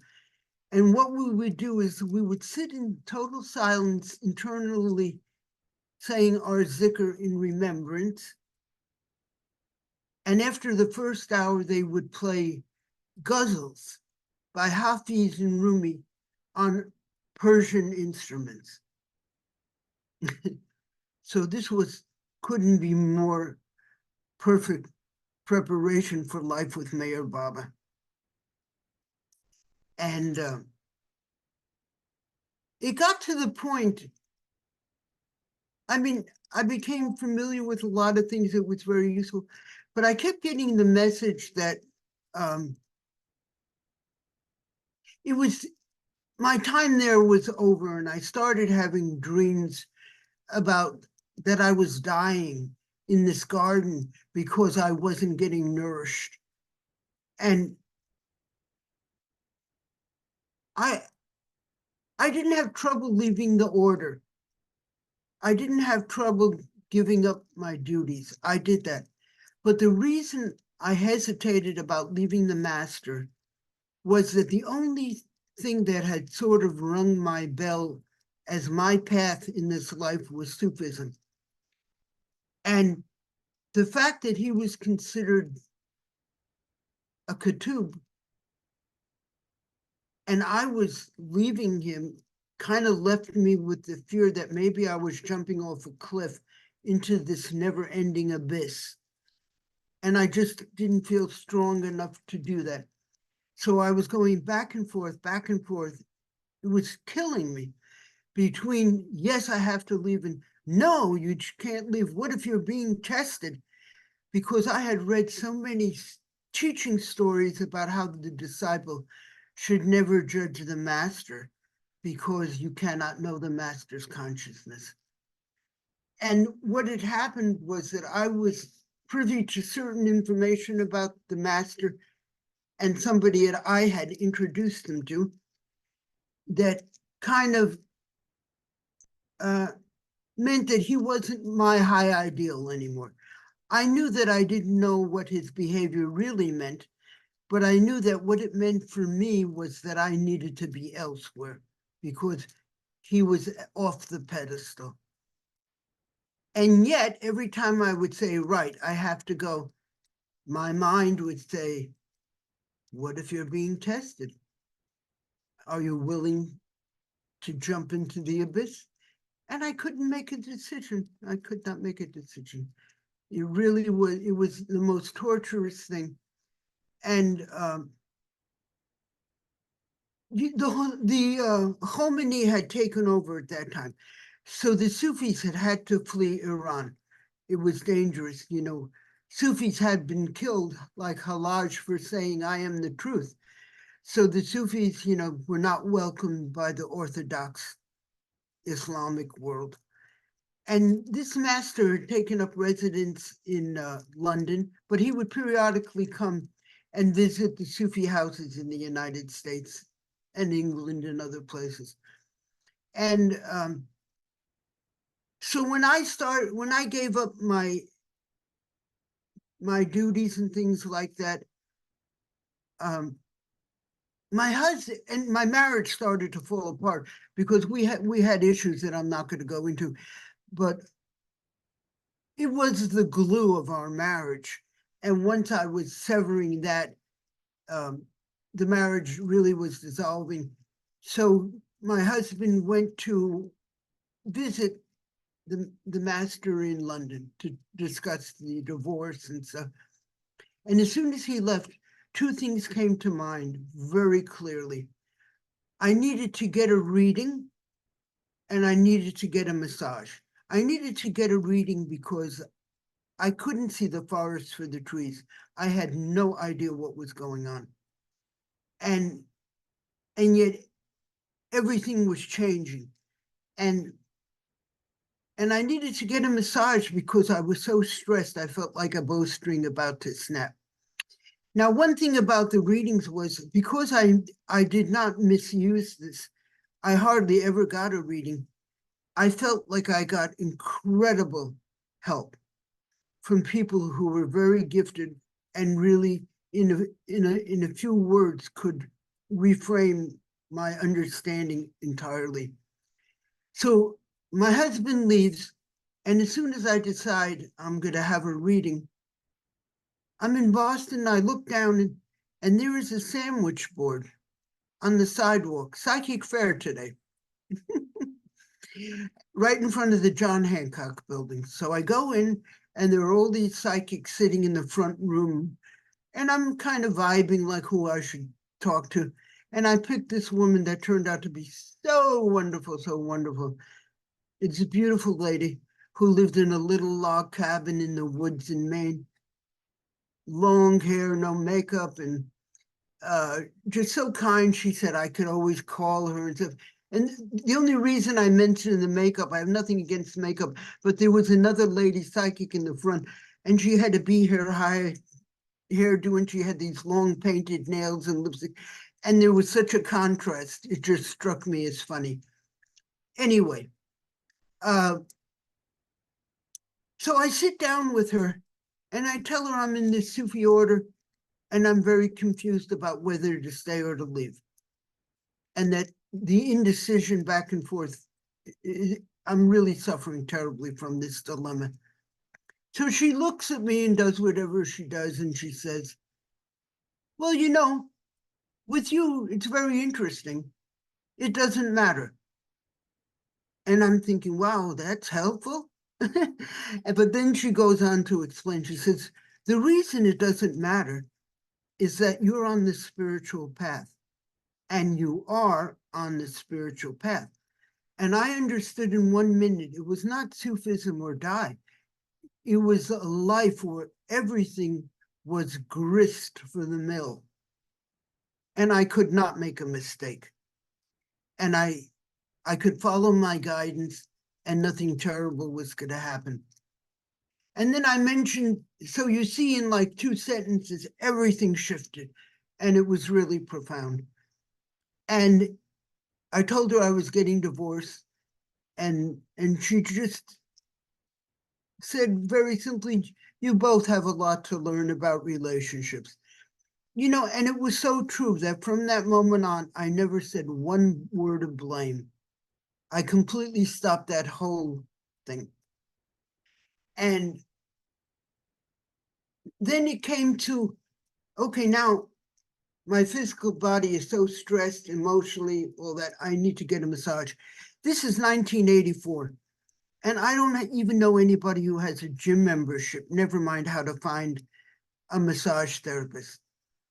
But there is this one newspaper that's kind of a liberal paper, and I've seen an ad that has shown up every week for a couple of years. So it gave me a certain amount of credibility. I had no idea what it was. It was something called Chihuahua.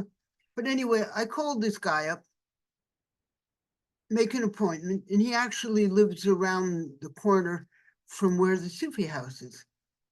And I walk into the door. It's a tiny 1-room efficiency. And I walk in, and the room is absolutely plastered with Mayor Baba's face. Every square inch of it has a picture or a poster of Baba. It even has Baba's fingernails in a decorative flower arrangement with "You're not a Baba lover" is a little over the top, but there it was. Mayor Baba, welcome to my world. Now, so this guy asks me all about myself and my life, and I tell him I'm in the Sufi order and I'm leaving. Oh, and naturally, he wants to tell me all about Mayor Baba, and he wants me to come to a meeting. And I said to him, whoa, I said, I do not want another teacher right now. I really need to heal. I'm not receptive and open to anything until I heal a little bit. And he's very persistent. And I can say that I think it was the Ancient One poster. I looked at Baba and I really fell into Baba's eyes. And I didn't get waves of love and all that. I never really did until recently. But what I got was this very deep knowing that we knew each other. I knew him and he knew me going way, way back. And yet I still couldn't, I needed to heal. So this fellow whose house was full of Baba's memorabilia and pictures was Ed Flanagan, who was an ex-priest and a very early Baba lover, extremely devoted to Baba. So as he persisted in wanting me to come to Baba, to a meeting, it came to me and I said, okay, I just got it. Here's what we can do. You can be my lending library and I'll take a book. And if I like it and I'm inspired, I'll come back and get another book and we'll take it from there. So I think he gave me How a Master Works because it was written by Ivy Deuce. And I took the book, and in that book, somebody directly asked Baba about Sufis. And Baba's response is to point to himself, to his heart. And he says, I am the greatest Sufi. I am the greatest Sufi of them all.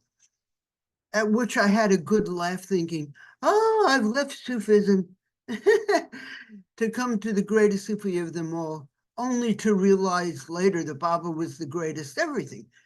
But at the time I thought, how thoughtful of Baba to allay that concern I had by letting me know he was the greatest Sufi. And another amazing thing happened. I had this absolute burning desire to draw Baba. I never drew. I did not draw. I had a complex that I could not draw. And when I would draw small and tight and erase a lot. But I really had to draw Baba. And there was, of course, this frontispiece, this picture of Baba. I'm sure that's what I used. And the only art material I had was a big newsprint pad, and of all things, a Conti crayon, which is oil-based, and you cannot erase it. I don't know why I had that. And I take this picture and I start drawing Baba, and I filled the full page, and in 20 minutes, there's a nice portrait of Baba. Free, expressive, accurate. Now, I'm in the hallway, and I'm spring fixative on this. And there was another Westerner who was a caretaker, and this fellow I had known as a computer nerd, and I didn't know that he'd been an art major at one point. And so he comes and peeks around the banister to see what I'm spraying, and he says, wow, that's pretty nice. I said, you like that? And he said, you did that? And I said, sort of. Because clearly something beyond me had happened. I could never have done that at that particular time, or even now.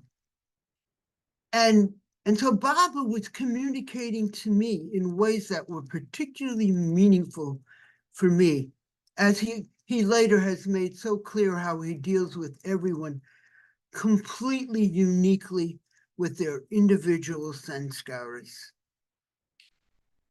And I ended up in a few weeks going to a meeting that was held in Somerville near Cambridge. And I didn't go, I know it was around Baba's birthday because I didn't want to go to the birthday celebration. I felt like there would be too many people there kind of swarming around saying, oh, how'd you come to Baba? When'd you come? And I just didn't want it. But it was around that time I went to a meeting. And people like Jamie Newell and Zoe were there, and Kendra Crossan. It was a neat bunch of people. And one of the things I really liked was that the Sufi order, the Sufi world has what they call adab, which are the rules and manners of the Sufi.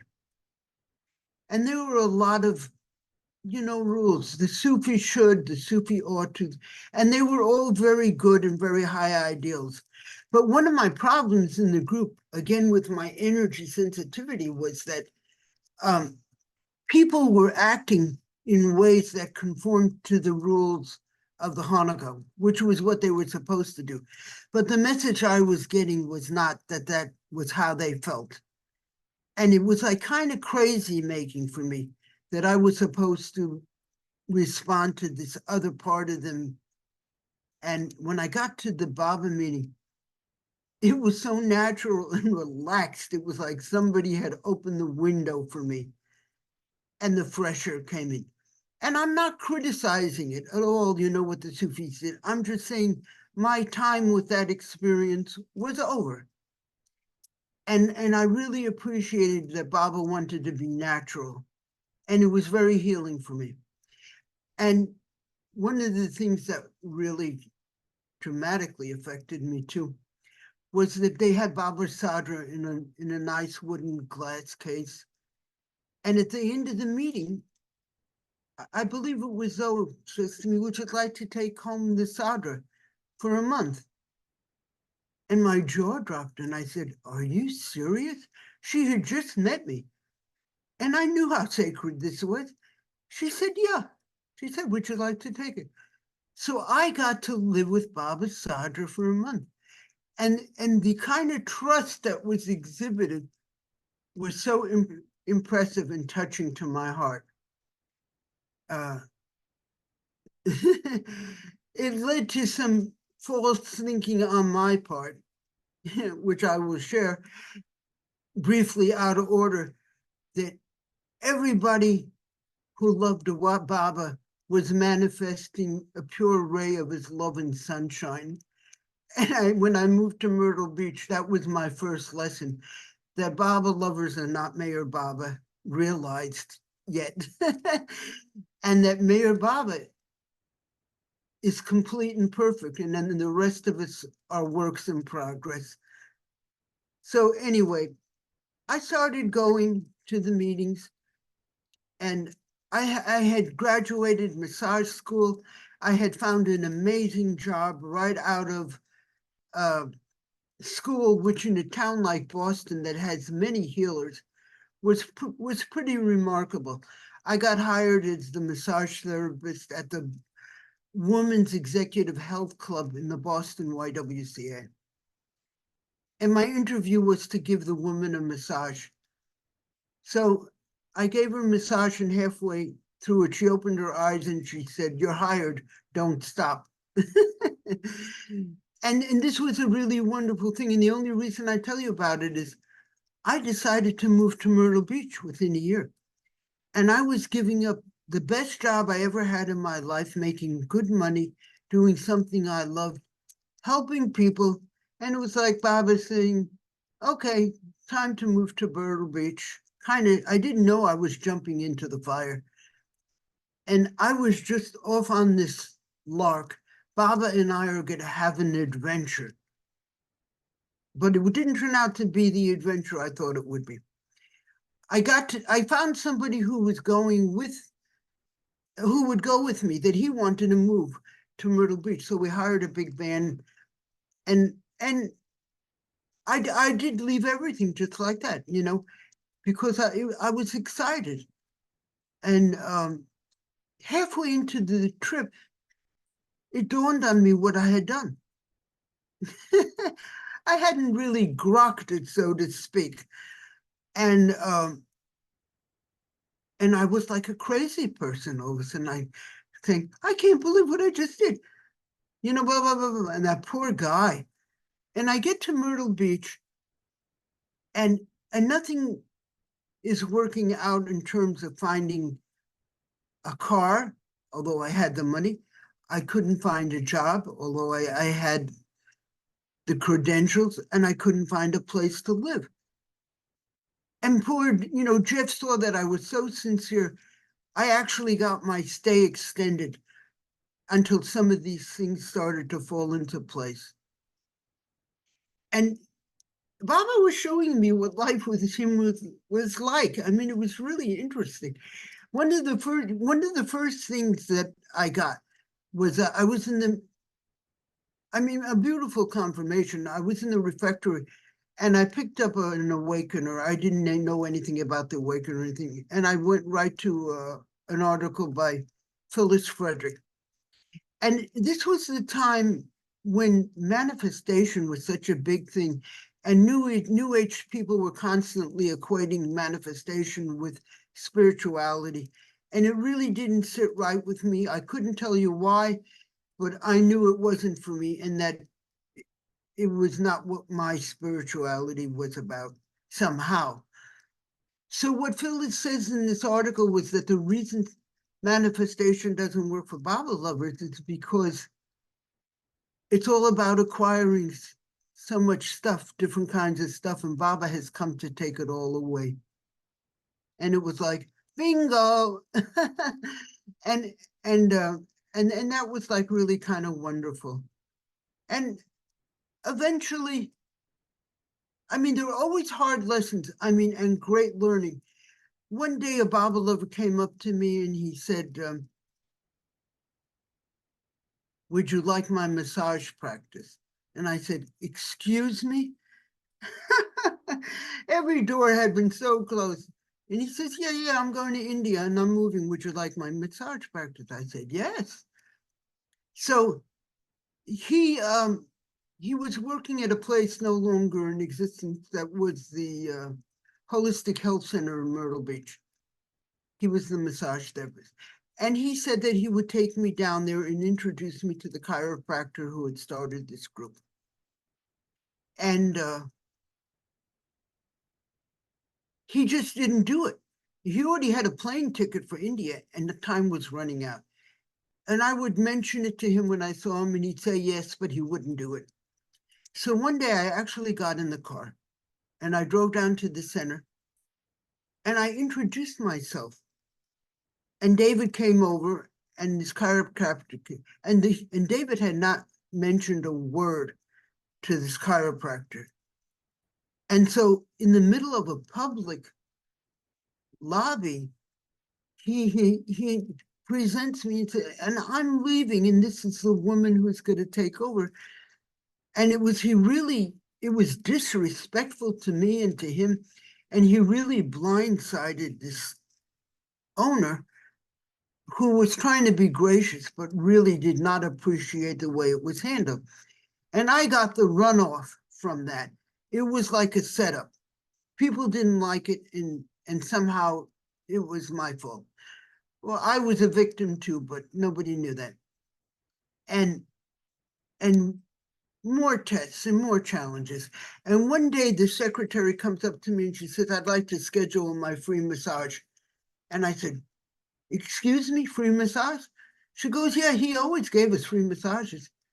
And I just had this knot in my stomach that says, you can't go there. And I said, well, that isn't what I do. And I said, I'm sorry you expected that, but that isn't what I do. But I'll tell you what I am willing to do, happily do that, is we can do a trade. And I will give you a massage and you can do or give me whatever you'd like in exchange. And she said, well, how do I do that? How do I know what's worth the equivalent of it? I don't know how to do that.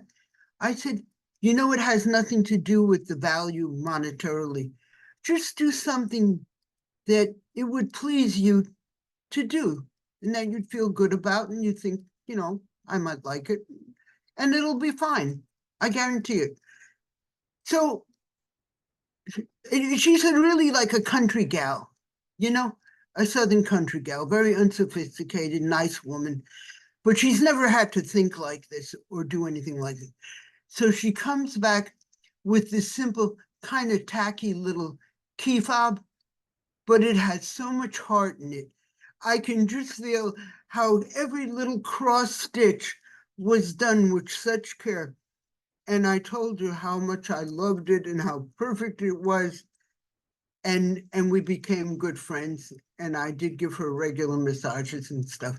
But every step of the way was like a test of standing in your truth. And I was still constantly confronted by that old thing of this double speak, people not speaking their truth, saying one thing when they really had another agenda. And one of the things that brought it to a head, well, of course, was like I was from New York and all these people are from the South, most of them. And I felt like, this is what I saw. I was always doing the New York boogie and they're doing the Southern two-step. they're being polite and waltzing around and never really coming out saying how they feel and this and that, and not really appreciating maybe my forthrightness. Some of them maybe did admire it, but I don't know. It just was, we weren't in sync. So anyway, the owner, the chiropractor, was a Southern Baptist. And at one of our team meetings, he said, you know, I just want to say something. I think because we all have these different affiliations that we should not bring literature from our churches or our groups into the common area. And I totally approved of that. I thought that was perfect. It should be, you know, non-sectarian and neutral, not proselytizing people. We're here for, you know, other things. And then this big exposition, a New Age exposition happened. And the guy rents a space for the holistic center. And what does he do? He brings all his Southern Baptist material and puts it on the table and starts promoting it. So at the next meeting, I brought it up. And I said, you know, I don't understand. Could you please explain why after you told us to stay neutral, you brought all that and, you know, you associated the center with it?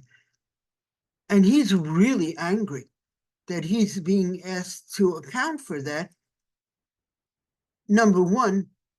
And number one, it's by a woman, not even a Southern woman. And I was rather persistent about telling him I'd really like to understand it because I believed it and I abided by it and I thought it was a very good thing and it was really surprising. Well, he was getting so angry that I knew if I said one more word, he was going to walk across that circle and punch me. So I suddenly went, yes, sir. And he sat up and straight and said, that's better. Oh my God.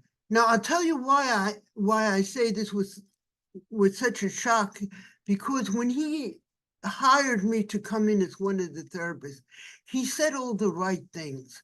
He said, we're going to be a circle. Oh, I love circles. We're going to be equal. We're going to respect each other. And so I bought into it. And then at this other meeting, he didn't like it at all. It wasn't a circle. He was the captain of the ship. And you know what? I thought he should be. He was the one paying the rent.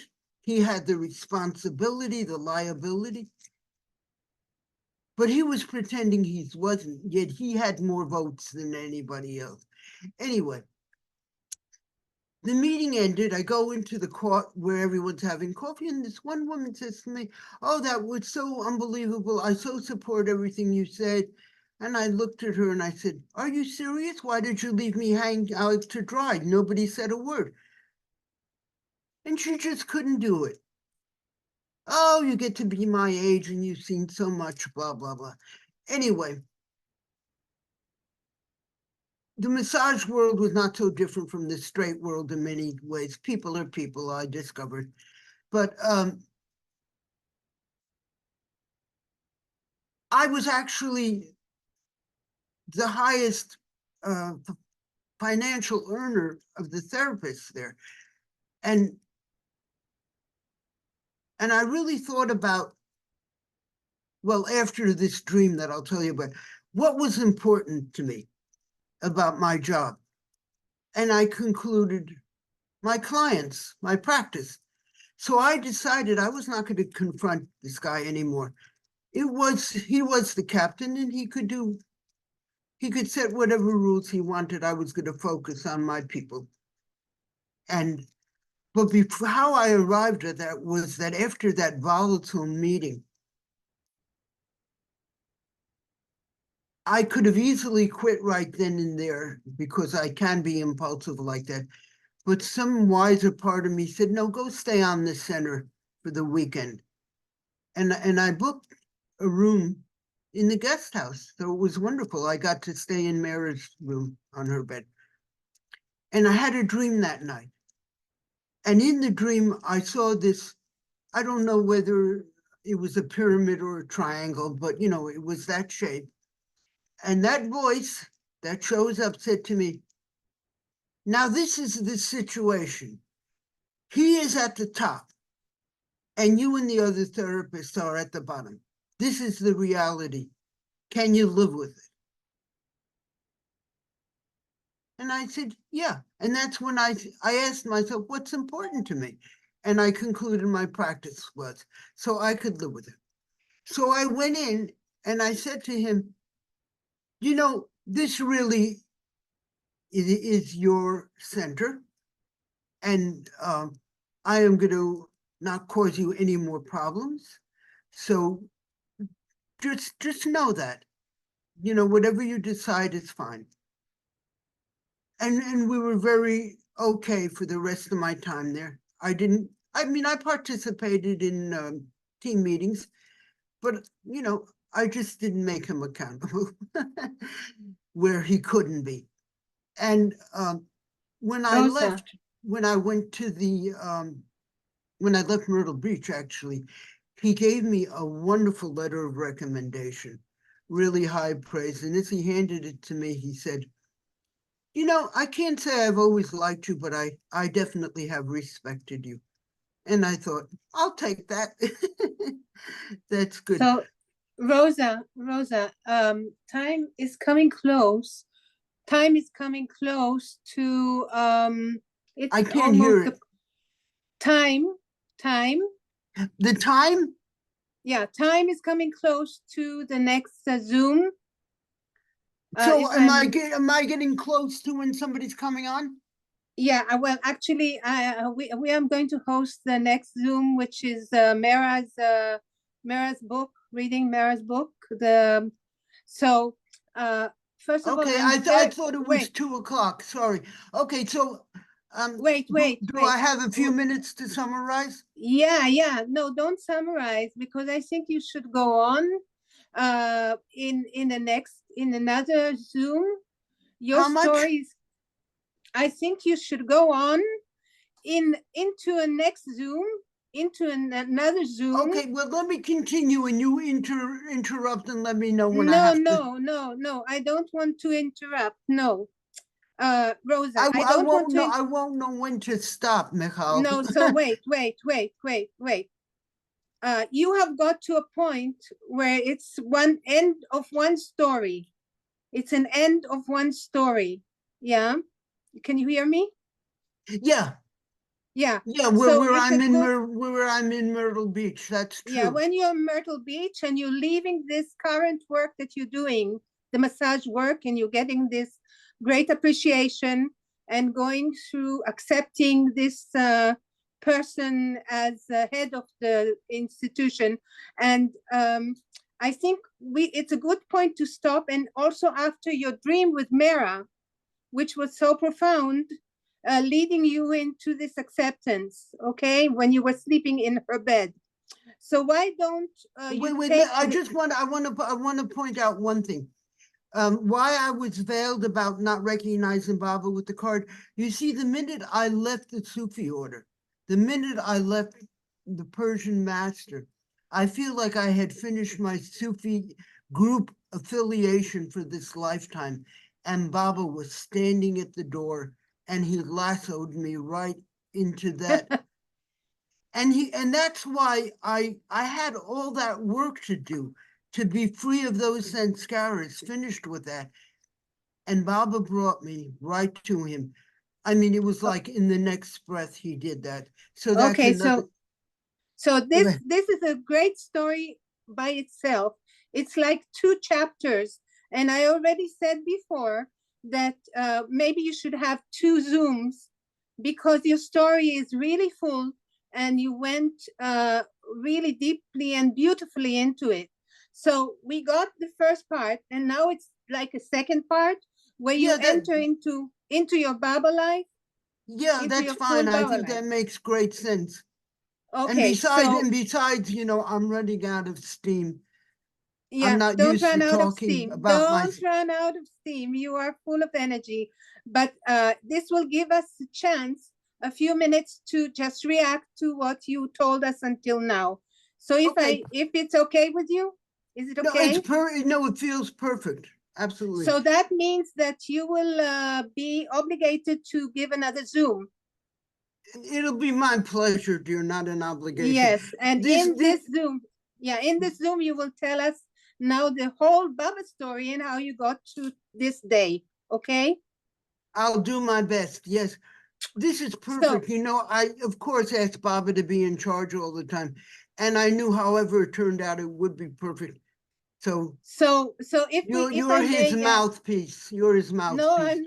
I'm not. Baba is his mouthpiece. I'm not taking that responsibility. I can't. But I want to comment because I think you should get some feedback. Okay, I'm ready. I'm ready. Okay, so hold on. First of all, I was very, very impressed by what you said about what happened to you with the gland. With the gland? Uh-huh. Yeah, okay. So I remember that Baba said that he was an androgynous. Who was an androgynous? Baba. Oh, yeah, he is, yeah. Embodying male. So I feel that you went through that too. You Yeah. came as that. And Baba says that the first person on earth, I mean Adam, he was androgynous. Okay, so I feel that you came from that. Okay, Yeah. That's what impressed me when you told that story. That's one thing. That's a beautiful insight. Thank you. Okay, And you know, if you see the new Sufi Center in Walnut Creek, they have a very large bronze statue that's very androgynous. That's the new humanity. Yeah, and I feel that is why all the young people are going through this sexual confusion, because they're starting to leave sexuality. Actually, by being so confused, they actually leaving spiritual sexuality in the way that we knew it, in a dual way, either you're male or you're female, you know, and that's what I feel about them. But yes, it has been very limited. It's expanding. Not that it is expanding, it's that this thing is taking them out. That's what I feel, taking them out of lust, just to, you know, just knowing that they have more choices than two, and so they don't have to be hungry and they don't have to leech onto it. Right. Okay, but exactly. Okay, another thing that I love your stories about your grandparents in Israel and your beautiful Zayde and your beautiful Bobe. And I think she might have been Alzheimer, because that's when you have these kinds of vituperations and you have these kinds of doubts, and that everyone is so bad and everyone is after you. So that's what I felt about that. And another thing is that I feel that you are very innocent, though you have gone through life and learned about what people are like. You stayed totally innocent through it all. And that touches my heart deeply, because you kept that innocence, and that is, even though you're wise, you know how people are, and you've seen through them, you are still very innocent in the beautiful, pure way. That's what I mean. Wow. Okay. And another thing is that I was really amazed that you, you always got jobs, that you always said, I'm not doing that, and they said, no, we want you to do. I didn't get that, Mikhail. I always do what? You always tell them, I don't want to be in this position. I don't want to work as that head of whatever it is. And they say, no, we want you, and they hire you. So it's so funny. You get jobs thrown at you, where some people look for jobs and don't get them. And you say, I don't want to do that, and you get it. And it's so funny. It's so rare. So you had these jobs. Wait a second, because I got a question. This is important. Okay, go In ahead. my life, the only way I survived when I didn't work is because my parents would send me money, Yeah, but they supported me. And okay. I'm wondering, I can't hear a you word of had that, so lots of forgive me if I intervals. don't respond. It's It's not okay, it's coming in okay. clear at No, all. he's talking about the fact that he was not working in his life because he was supported by his parents. So I will tell you what he But said. Just let him talk. I'm Yeah. so how did Rosa, how did you manage support yourself to eat, pay rent? During you had lots of intervals when you did not work, when you were going to school. How did you manage financially? How did you make ends meet? Did you Support hear what he yourself. said? Did you How hear? did I manage when? Go ahead, say it for When me, because say it. in the times that you were studying and you couldn't work, who was supporting you financially to go through school or in those times? I think she was working all the time. She got scholarships or what? Do you know, Rosa? No, Did you I can't understand? hear all that. Baba doesn't want me to answer that or something. I can hear. No, just She's what not he's going to saying. tell it. She's not going to divulge. Is that right? If the Friends, can I I don't interrupt for a blame you. second? No. We're still recording. Does everyone still want to Oh, record? Or shall we No, stop the no, recording? I don't think the questions, I don't know. I Do you don't want me to really stop the care. recording I don't now? really care. What do you think? I don't Yeah. care. You could Go ahead leave and it. stop. And then we're going to stop the recording now. And then we'll continue our talking. Wouldn't you want to just say something even when it's recorded, that she will have that on her own Zoom tape, because she'll be looking through that? Don't you want to give some feedback, anyone, when it's taped? That's fine with me. We don't have to stop the recording. What I don't want, we were on one track, but what I wanted to say to you, Rosa, was that you have lived a life Why of don't you put active. put it on the recording, because I want to have whatever you say. It's on. Okay. I didn't stop it. That you have lived a life of active, fearless yearning, that you were never one to be afraid to dive into the fire. I think it's so interesting. You know, we've talked before. I lived around the corner from Bellarmine College. My sister went to the Louisville School of Art. Oh, Papa. Wow. It's where I worked with Ram Dass. Louisville at that particular time, at the same time, Rosa and I were around the corner from each other. Oh, wow. And going through a major spiritual awakening. And there's been a part of me in the past that has wanted to get down on myself for diving into the fire. But what I realized, Rosa, is that every fire we've dove into has been Baba. And I always felt that. But, you know, the world doesn't always see things that way. But your soul, it's so clear from all of your experiences to me that your soul was just always yearning, and still is, you know, just still is. And it's such a beautiful example for all of us.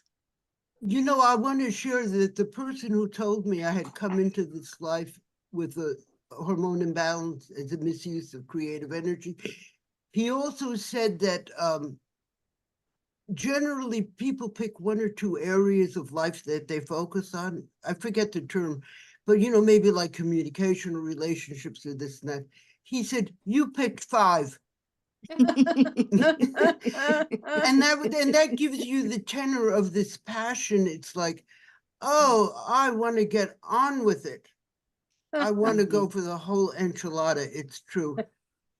and it has kept me going through thick and thin, which fortunately I didn't think about it. You know, it was always left foot, right foot in the moment. Because if I had looked at the big picture, I probably would have wilted.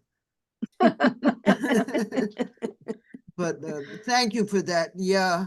You know what? I forgot to say that my friend from the yoga group, when I discovered the Sufi book, was a Baba lover I met at the center 30 years later. So Baba had that high school girl in Saratoga Springs. That was Debbie Peterson, Debbie Meyer. Oh, wow. That I'm sure you all know. And Debbie once said to me too, "You don't know who I am, do I? Do you?" And I looked at her and said, "Oh, I'm sorry. No, I don't." And she told me. And then Anita is Anita Dennison, who's been, you know, a Baba lover forever. And so there were these kind of like connections lighting up that I wasn't aware of, but Baba was right there. That's kind of amazing, those two women. I want to say something about what you said, Radha, and accept also that I want you to make me host because I'm the host of the next one. You know, Is that what you said, that you were close to Rosa, and now in this picture you are just next to her, where I'm seeing you are next to each other. That you were like phoenixes. You know, you're talking about going into the fire and coming out. And she had an accident, and the way she was thinking during the accident is the way you were thinking when you told about yours. And you know, so wow. And I'm having the shivers now, so strong and on my back. And I wonder if Paula wants to say something.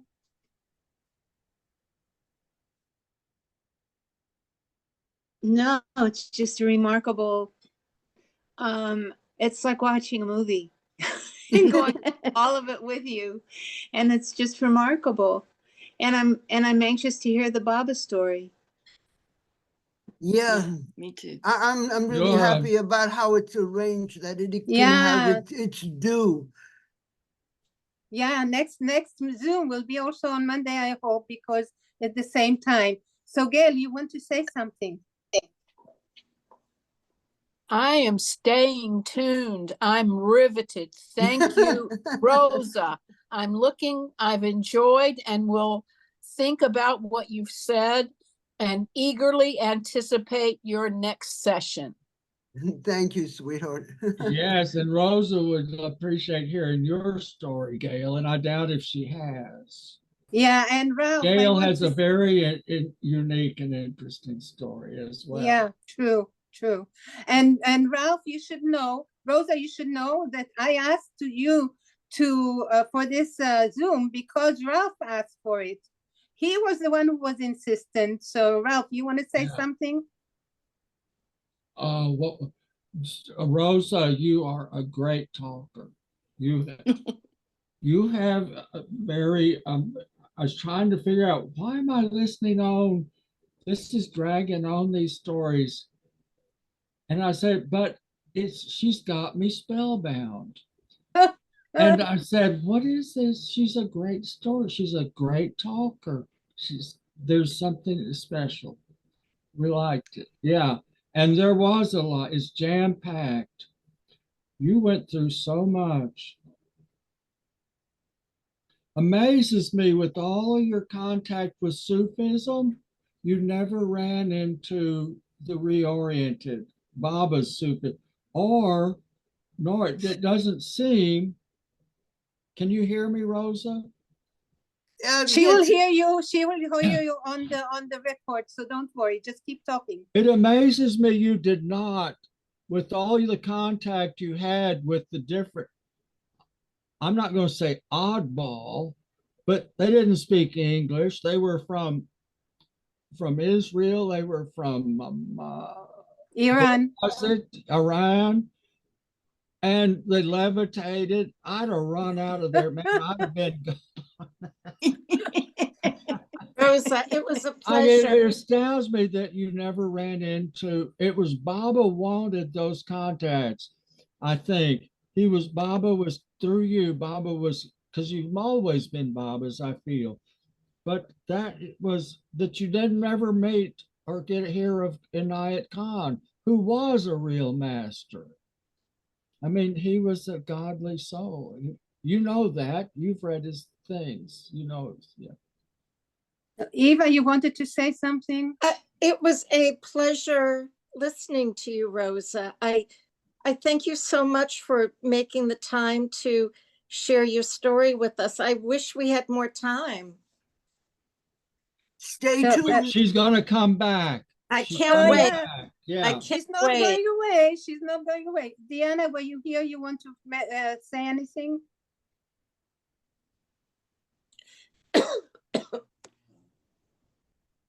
Yeah, Rosa, great story, and you're still a nice Jewish girl from New York.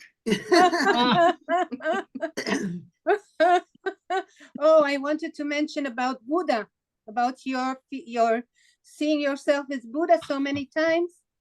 I do believe that people who are already realized come into this world as a gym to work out and become even better, because Baba has come in again and again, and he's become better with time, and he's become more proficient and more able. And I do think that gods do come back into this illusion in order to practice their ability to be with integrity more and more, and to help people more and more, to be in the truth more. Because in the other world, it's no problem. You don't struggle. You don't have black and white. It's here in this world that you have the black and white. It's here where you lift the weights. It's here when you practice what you really stand for. Not in the other world. In the other world, I understand it's all wonderful. What you ever want is just comes out immediately into manifestation. It's here that it doesn't.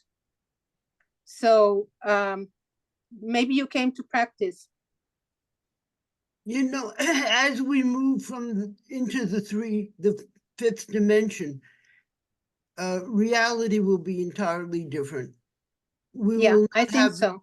not have dualistic thinking, this and versus that. You know, it's not going to be linear. It's not going to be separative. It'll be very harmonious and loving. And we're in it now. We're already in the transition, in the transformation, in the manifestation. It's unfolding. The groundwork is being laid for it. I know it. Okay, so thank you all. Anyone else? Rosalie, you want to say something? Margie, you want to say something before we close?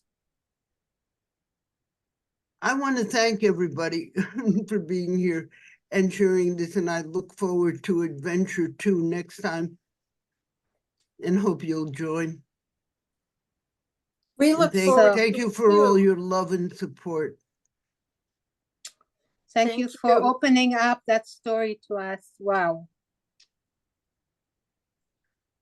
So we are going now into the reading club to read Mera, which is the feminine angle of living with Baba. And anyone who wants to just take Rosa's story and leave, then invited or to stay, whatever.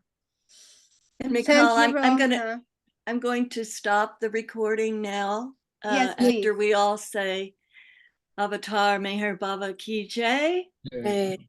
And thank you, Rosa. Thank you, dear. I'm stopping it now. Now, Mikhail, are you okay? Let me stop this.